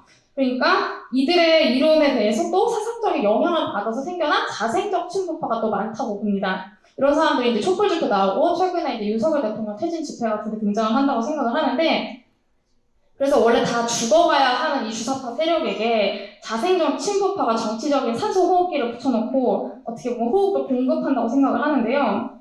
이런 이제 자생적 친북파 중에서는 그 북한 정통론, 일명 친일파가 대한민국을 건국했다고 믿는 사람들이나 내재적 발전론자, 즉 자유시장경제 체제에 대해서 불만이 많은 사람들이 많다고 생각을 하는데 이런 사람들이 대한민국 40, 50대들 중에 꽤 많기 때문에 이것이 문제가 된다고 봅니다. 근데 문제는 이들은 발제문의 지적대로 굉장히 다면적이고 중층적입니다. 예를 들어 뭐 박지원 전 국정원장 같이 자유시장경제 원리에 대해서는 되게 잘 이해하고 있음에도 명백히 친북 노선을 걷고 있는 사람도 있고 혹은 그 북한 체제에 대해서 분명히 비판적인 의식을 갖고 있고 국회 위협에 대해서 불안을 느끼지만 농업과 중소기업을 중시하고 반대기업 정서가 강하고 대기업을 무조건 비판적인 그런 내재적 발전론 생각을 갖고 있는 사람들이 은근히 있거든요. 이런 사람들이 이제 우리나라 공조직에 사실 많이 존재를 합니다. 그래서 이런 사람들을 통째로 주사파 이렇게 지적해서는 안 되고 중도층이나 무관심층의 어떤 지지를 얻기 위해서는 이런 사람들은 어떻게 보면 자생적인 친북파 혹은 내재적 발전론자 정도로 부르는 것이 타당하다고 봅니다. 근데 이런 사람들이 존재 많이 하기 때문에 최근 말씀하셨던 최근 세력이 굉장히 성장하고 있는 진보당과의 그 주사파 세력과 연관성을 지적하는 것은 되게 필요하다고 봅니다. 왜냐하면 이제 비주사파 진보진영당 세력이 정의당과 분리가 됐고 이번 지방선거에서 분명히 진보당이 엄청 크게 성장을 했으니까 경각심을 느껴야 된다고 생각을 하고요. 특히 또 택배노조 운동 등을 통해서 민주노총 선거에 의해 그 주사파들이 지금 영향을 미치고 있는 것도 굉장히 경계할 만한 상황이라고 합니다. 특히 이제 경기 침체가 일어날 경우에는 대량 해고를 당하기 싫은 이제 근로자들이 많이 늘어날 거고 그런 해고에 대한 불안감이 생길 텐데 이것을 주사파들이 이용해서 정치적으로 성장할 수 있는 가능성이 있다고 봅니다. 그래서 주사파 자체의 어떤 이론이나 이데올로기 자체는 이제 수적으로 소멸된 게 있지만 친북파를 통해 그들의 본질을 포장하고 국민들의 불안 심리를 이용해서 친북파의 인기를 올려 정치적인 동력을 얻을 가능성은 존재한다고 생각합니다. 다행히도 조국 사태 등에서 봤다시피 친북파들의 내로남불 행태가 국민들에게 혐오감을 불러일으키고 있고 이런 이유를 통해서 친북파들 정권을 잃어버리긴 했지만 그래서 친북파들에게 이제 주사파가 기생하는 것을 막아야 하는 것이 저희가 당면과제라고 생각을 하고 그들의 내로남불 행태라든지 정책적 잘못이나 이런 현실 정치적인 탐의를 지적을 하는 것이 효율적인 전략이 될 것이라고 생각하고 있습니다. 들어주셔서 감사합니다. 그러면 이제 유동열 원장님께 질문을 드리겠습니다. 사실 말씀드린 대로 북한 체제의 위험성이나 대남 공작의 위험성에 대해서는 청년 세대들이 생각보다 지각을 잘하고 있다고 생각해요. 한미동맹 중요성이라든지 사이버 전쟁이나 국가 안보 시스템의 역량 강화의 중요성에 대해서 생각보다 잘 지각하고 있습니다. 대부분. 결국 지적하신 대로 사상전이 핵심이고 근데 이제 청년들이 사실 이제 반공의식이나 북핵에 대한 경계의식이 안 뚜렷한 게 아니라 오히려 굉장히 뚜렷하거든요. 근데 문제는 그런 의식이 뚜렷함에도 대북 관계를 우선해서 표를 행사하는 게 아니라 이게 경제정책이나 최근 이제 대선에서 많이 유행을 했던 페미니즘 이슈 같은 젠더 이슈 등에 중점을 두고 실제로는 투표를 한다고 생각을 해요.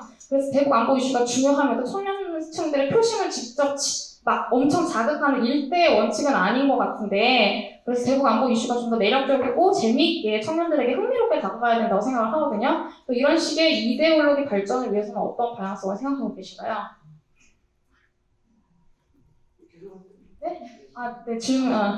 그리고 이제 외교 안보 이슈가 이제 그런 차원에서 청년들에게 아주 재미있는 소재는 아닌 것 같습니다. 그래서 이거에 어떤 흥미도라든지 관심도를 높이기 위해서는 어떤 노력을 해야 되는가? 그리고 이제 세 번째로 마지막으로는 안보 의식이 뚜렷한 6070 세대는 사실 자연적으로 그 유권자 수가 앞으로 줄어들 수밖에 없습니다. 그렇지만 내재적 발전론이나 일부 친북 성향을 갖고 있는 특히 대기업 정규직이라든지 공조직에 종사하는 40, 50세대 인구는 계속 유지가 될 거거든요. 그래서 앞으로 반공주의와 자유주의를 중시하는 보수 세력이 선거에 있어서 불리함을 맞닥뜨릴 수 있는데 이에 대한 대책은 어떻게 생각을 하십니까?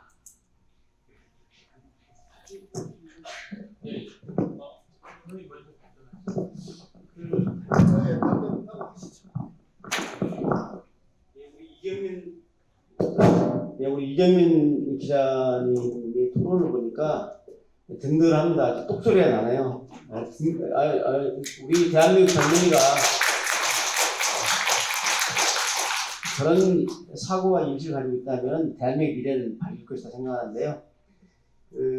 세 가지 질문을 해주셨는데 거의 비슷한 내용인데 지금 우리 대한민국의 자유민주 진영이라고 부르는 이 보수 우파 진영이 좀 똑같은 행사를 주최해도 저쪽은 이벤트를 잘하고 뭔가 막 댄스 나오고 막 음악이 나오고 하는데 우리 쪽은 조금 보면은 군가가 나오고 예를 들면은 군가를 가지고 나오고 하면 좀 경직돼 있어가지고 이제 많이 지금 우리 자유민주당에서도 소위 이벤트와 엔터테인먼트를 하면서 집회를 하려고 노력을 많이 하고 있는데 이제 좀 방향성을 좀 바꿔야 되는데 그러한 행사를 주관하는 그 지도부가 연로하세요.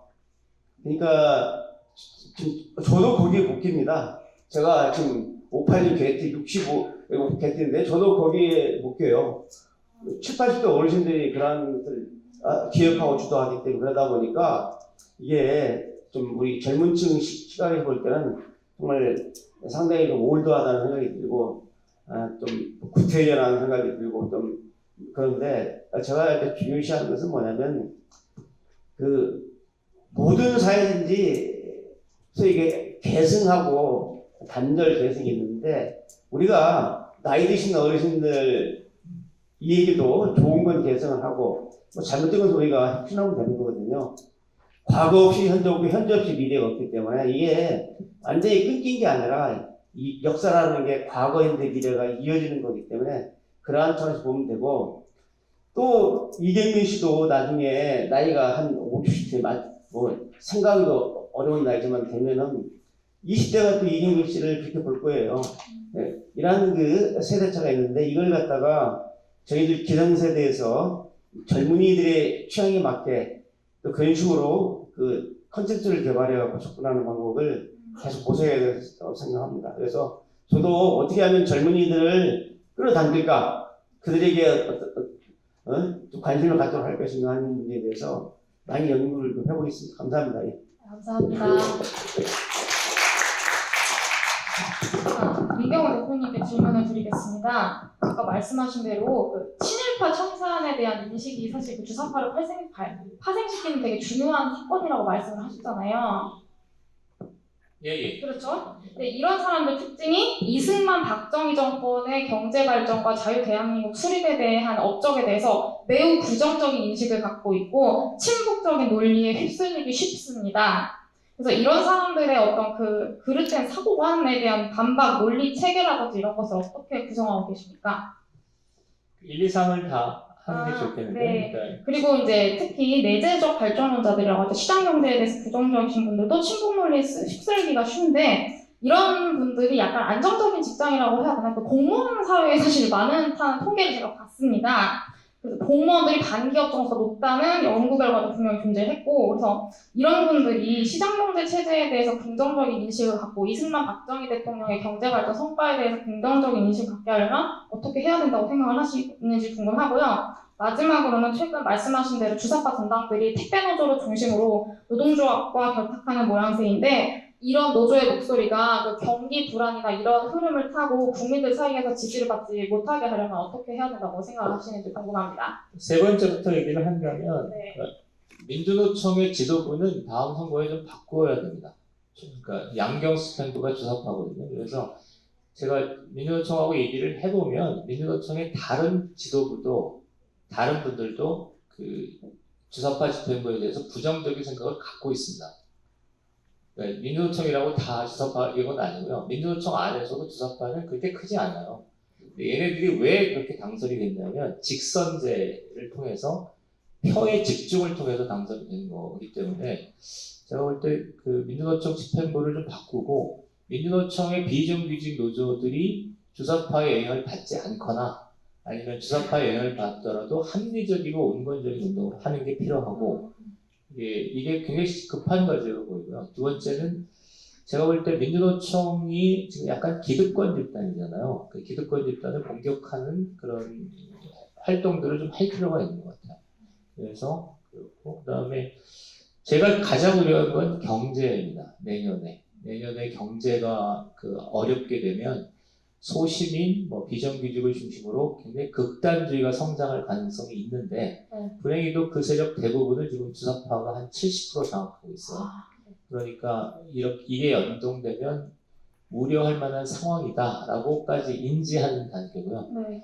그다음에 친일파 문제는 굉장히 중요할 것 같은데 반박 논리 체계까지는 뭔지 잘 모르겠습니다. 문명사 이렇게 볼 수도 있고 그럴 수도 있는데 이거는 아마 제가 이것만 지적하고 80년도 해전사 주사파의 성장으로 됐던 어떤 거대한 시대가 2018년, 19년에 끝났다라는 게 제 생각입니다. 그리고 이후에는 새로운 패러다임을 가지고 해야 되는데 그 패러다임이 여러 가지가 있었잖아요. 우파에서 문명사도 있고 뭐도 있고 이런 건데 이거는 앞으로 저희 대한연대 시민단체에서 그런 걸 좀 해보려고 그래요. 하고 교육 사업하고 개몽 사업하고 이렇게 생각합니다. 그 정도까지. 감사합니다. 답변해 주셔서. 그럼 발제를 마무리하도록 하겠습니다. 예, 이경민 기자께서 토론을 잘 해주셨습니다. 저도 그렇고 유 원장님도 그렇고 사실은 선거 전문가도 아니고 그렇습니다만은 젊은 세대들이 아주 건전한 생각을 갖고 있다라는 점을 알게 됐는데요. 문제는 이제 그 세대들의 마음을 어떻게 얻을 것인가 하는 걸 질문해 주신 것 같은데 뾰족한 방법이 없을 것 같습니다. 자주 만나서 대화하는. 그래서 젊은 세대와 기성세대가 서로 자주 만나서 대화를 하다 보면은 서로 상호작용이 생기고 그래서 젊은 세대도 좀 바뀌고 우리도 생각을 좀 바꾸고 같은 방향으로 힘을 모을 수 있지 않겠나 이런 생각입니다. 그래서 쟤들은 원래 저래 아니면은 저 꼰대 세대들은 어쩔 수 없어 이렇게 생각하지 말고 자주 대화하고 접촉하는 것이 좋은 방법이 아니겠나 이런 생각입니다. 예, 시간이 거의 다 됐는데요. 4시 반까지 마쳐야 되는데 지금 방청하시는 분들 질문을 한 2사람 정도만 받겠습니다. 그렇게 하고 마무리를 해야 다음 일정을 할 수 있을 것 같습니다. 오늘 발제하시고 토론하신 분들한테 질문하실 분 있으시면 좀 손을 들고 말씀해 주시면 고맙겠습니다.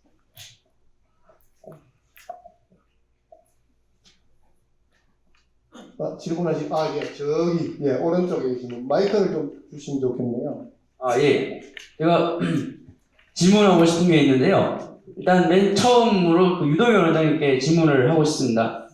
우리나라의 안보 같은 경우에는 전방전선, 후방전선, 해외전선, 사이버전선, 스파이전선 이렇게 5대 안보전선으로 갖춰져 있다. 이렇게 알고는 있는데 그 중에서 주사파 문제, 오늘 나온 이 종북 세력에 관한 문제는 두 번째 후방전선에 관한 문제라고 생각을 합니다. 그리고 공산주의자들은 혁명의 시기에 관해서 간조기, 침체기, 망향기, 만조기로 구분을 하고 특히 만조기를 다른 말로 표현하면 결정적 시기라고 해서 이때 전면적인 폭동을 주동하는 것으로 그렇게 알고 있는데요. 안보기관에 오랫동안 근무하셨던 분으로서 보시기에도 지금 현 상황이 안보의 무력화나 아니면 종북 세력이 득세하는 것을 보더라도 굉장히 불안하다는 것을 알 수 있으실 것 같습니다. 그래서 이 좌익 세력들이 폭동하기 이전에 어떻게 그런 징세나 상황을 예측하고 사전에 막아낼 수 있는지 이 부분에 대해서 답변 부탁드립니다.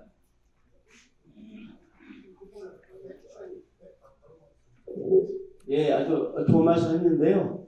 한반도에 형성된 그 안보전선이 크게 5가지로 제가 정식화를 시켰는데 오늘 발제, 우리 민경우 대표 발제한 게 바로 이 종북 문제가 지금 90년대 중반 이래부터 우리 후방전선을 북한이 난파한 무장공비가 아니라 잘 훈련된 종북들이 담당하고 있다는 건 맞는 얘기고요. 그 다음에 제가 이 대한민국 안보가 상당히 우려된다는 이유는 뭐냐면 윤석열 정부가 들어선 지 6개월이 넘었는데 지금 우리 안보 현황을 보면 윤석열 정부하고 문재인 정부하고 별 달라진 게 없어요. 예를 들면 취임사나 8.15 경찰 등을 보면은 북한이 비핵하면 북한을 대대적으로 지원주겠다. 이거 문재인이가 취임사에서 다 한 얘기예요. 똑같아요. 내가 깜짝 놀랐어요. 문재인 대통령 때 대북 정책의 그 멘트하고 윤석열 정부 하는 게 똑같아요. 더 세요. 도대체 뭐가 달라졌냐? 예를 들면은 국정원의 대공수사권을 없앴다고.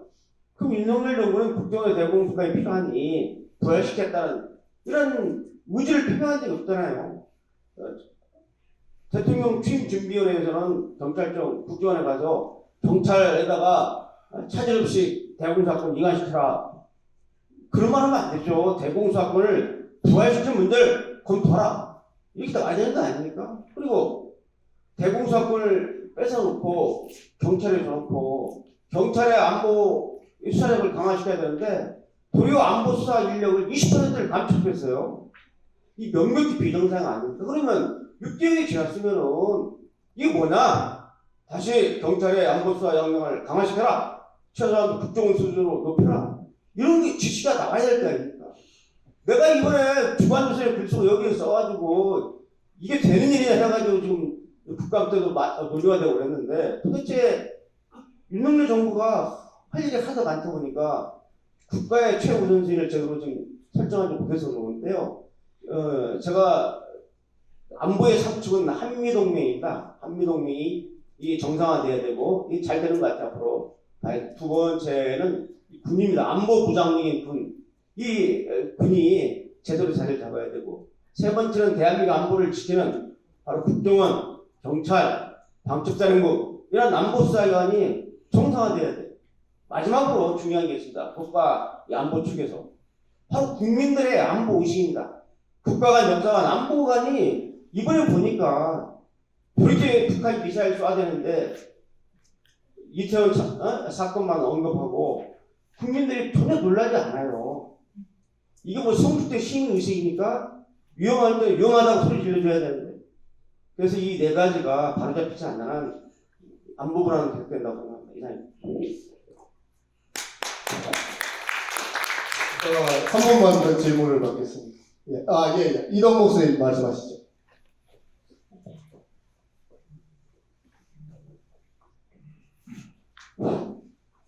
민경호 씨한테 하나 좀 물어봅시다. 벌써 4년 전인데 그런 기회가 있어서 김영한 씨한테 이석기란 사람의 이념 성향을 물어봤어요. 그 이석기란 사람이 주사파냐?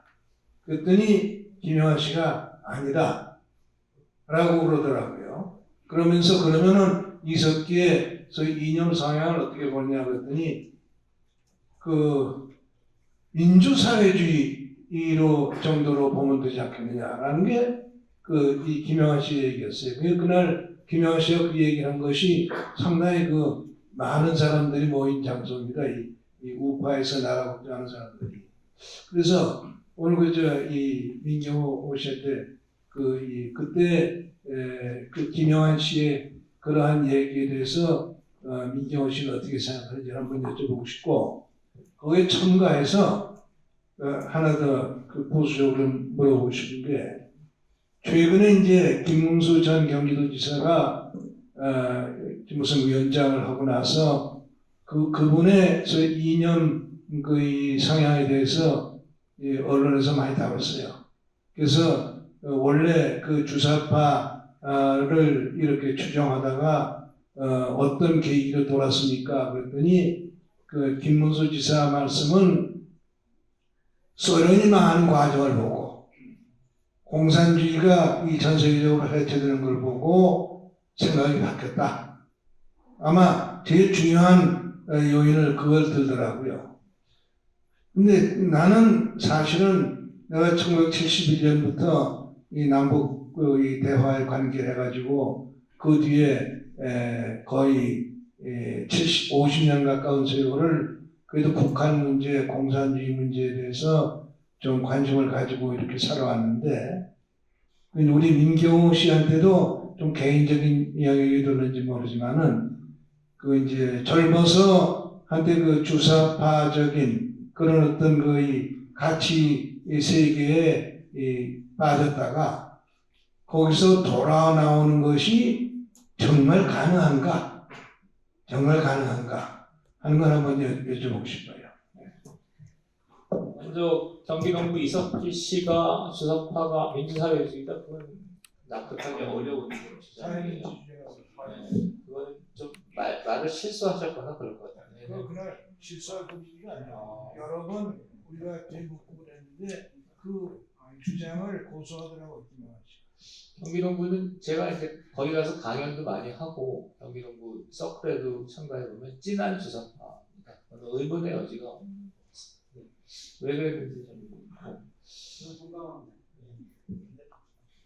그리고 이석기 경기동부 쪽은 주사파 중에서도 강한, 누군가에 의해 따르면 군사적 성격을 갖고 있는 주사파로 알려져 있고요.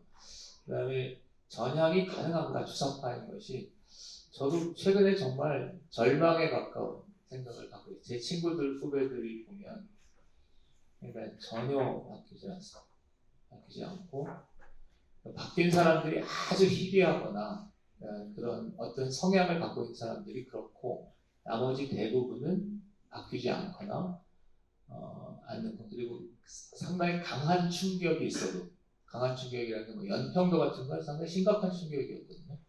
그럼에도 불구하고 안 바뀌었습니다. 그게 무슨 DNA 같은 건가? 이러고 있습니다. 네.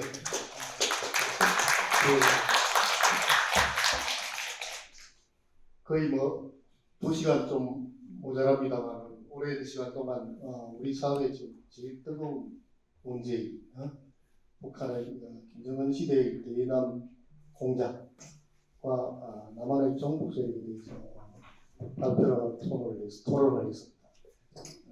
시간이 진짜 이런 거는 제가 보기에는 하루 종일 얘기할 거리가 많은 것 같은데 마무리하는 차원에서 제가 근본적인 문제 하나를 민경우 대표님한테 질문을 하고 마무리를 하도록 하겠습니다. 첫 번째가요. 주체 사상이라고 하는 것이 사상입니까? 하는 문제. 여기 발제문에 보면은 주체 사상의 정교한 이념과 이론이라고 되어 있습니다. 민영우 대표께서는 주체 사상을 굉장히 오랜 세월 동안 접하고 숙지하셨겠지만 저는 주체 사상에 대해서 읽은 시간이 한나절 내지 하루 종일 정도밖에 안 되거든요. 그래도 읽어봤습니다. 읽어봤는데 제가 받은 느낌은 굉장히 조악하고 장황한 뻔한 얘기다. 이걸 과연 사상이라고 명명할 수 있겠는가? 그런데 한편으로 생각해 보면은 제가 그런 생각을 갖고 있는 이게 사상이랄 것도 없다라고 한다면 그 수많은 세월 동안 수많은 대한민국의 똑똑하다는 대학생들이 왜 거기에 빠져 있었을까? 내가 잘못 생각한 게 아닐까? 이런 생각이 들어서 오늘 민영우 대표님 오신 김에 주체 사상이라는 게 과연 사상이라고 할 만한 건가? 그렇게 은밀하고 정치한 이념적인 체제를 갖고 있는 것인가? 이걸 한번 물어보시겠습니다. 너무 이런 시련을 주지 않으세요. 그러니까 저는 잘 모르겠습니다, 사실은. 근데 주체사상을 사상이라고 믿고 그 다음에 그걸 공부하고 그랬던 건데 주체사상이 사상으로서의 자격을 갖고 있느냐는 질문들을 많이 하시는데 그거는 제가 지금 단계에서는 잘 모르겠고요. 그리고 아까 제가 말씀드렸던 거의 연장선에서 보면 사실은 86년, 87년에 우리가 주사파를 받아들일 때 생각보다 주체사상보다는 무엇을 많이 얘기했냐면 87년 민주화 투쟁의 그건 지향점이 자주 통일로 가야 된다. 이 정치 노선을 많이 받아들였다고 저는 생각합니다. 그리고 두 번째는 한민전 방송. 이 두 가지가 양대 축이고요. 실제로 김일성 주체사상은 어느 정도냐면 저 같은 경우는 87년도에 주체사상에 대하여라는 팜플렛이 있습니다. 그 팜플렛을 전달된 것을 제가 보고 개인적으로 독해한 정도고 88년, 89년도에 세미나를 한 정도거든요. 저는 사실은 그렇습니다. 그리고 북한의 주사파라고 하더라도 주로 조국 통일 이념, 조국 통일 노선, 민족해방 역사 뭐 이런 쪽에 많이 가 있는 거죠. 주사에 대한 거는 생각보다 이렇게 주사파 그럴 때는 주체자산에 대해서 경도돼 있을 거라고 생각하는데 저는 제 경험으로는 그렇지는 않습니다. 예. 주체자산이 다상인가에 대해서 생각해 보겠습니다. 예, 유동열 원장님께서 관련해서 잠깐만 말씀하십니다. 아니, 그 관련이 아니라 우리 민족협회가 한민전을 강조하기 때문에 좀 말씀을 간단히 드릴게요. 이 북한의 대남 간첩 공작에서 크게 두 가지 부서가 있습니다. 대남 지하당 공작을 하는 곳은 혁명의 주력군들을 대상으로 하기 때문에 여기는 아까 충성 맹세도 해야 되고 조건이 까다롭습니다. 소수 정예단이기 때문에. 그런데 이 한민전은 뭐냐면 통일전선부의 한민전이 있어요. 그래서 과거 그 통역당인데 한국민족민주전선이라는 데서 이 국외소리 방송이라는 단파 방송을 통해 가지고 체계적으로 시켜반 이 공개 영역에서 시켜반하고 이제 미식화를 시키는 거죠. 그래서 우리 운동권 학생들이 북한 단파 라디오를 들으면서 소위 이제 그 북한의 민족 주체 사상부터 시작해서 NLP를 체계적으로 익히는 거죠. 그래서 이것은 이제 그 혁명을 하려면은 대중이 의식화하지 않으면 안 된다. 이죠. 김정은이가 물고기가 물을 떠나서 살 수 없지. 김일성이 얘기입니다. 남한 혁명을 하려면 남한 인민들을 그 행동성 지지를 확보해야 된다라고 얘기를 하면서 바로 이제 지하 공작에 의한 간첩 공작, 지하당 공작 외에 또 이거 대중성 확보를 위해서 한민전인데 이 한민전이 명칭이 바뀌었죠. 반대민전 2005년에 한민전을 한국민족민주전선을 반대민족민주전선 그 반대민주로 바꾸고 국외소리방송 송출을 중단한다. 그리고 이제 인터넷 사이트를 통해서 국전선이라는 사이트를 통해서 한민전과 똑같은 일을 좀 하고 있는 거죠. 하고 있는데 우리 아까 우리 민경호 대표 말대로 이 국내 공개된 주사파 또 반공개된 주사파들은 바로 이러한 형식을 띠는 것이고 아까 같이 충성된 사이트가 없는 거죠. 그렇지만은 직접 연결되어 있는 지하당 요원들은 충성해서 하자면 안 되죠. 예, 이상입니다. 예, 많이 아쉽지만은 이것으로 79차 불망초인권 세미나는 마치기로 하겠습니다. 추가적으로 더 궁금한 게 있으시면은 집에 가서 우리 자료집 보시고 저희한테 연락을 주시면 저희가 오늘 발표하고 토론하신 세 분한테 연락을 드려서 좀 더 깊이 있는 답변을 전달해 드리도록 하겠습니다. 예, 오늘 장시간 경청해 주셔서 대단히 감사합니다.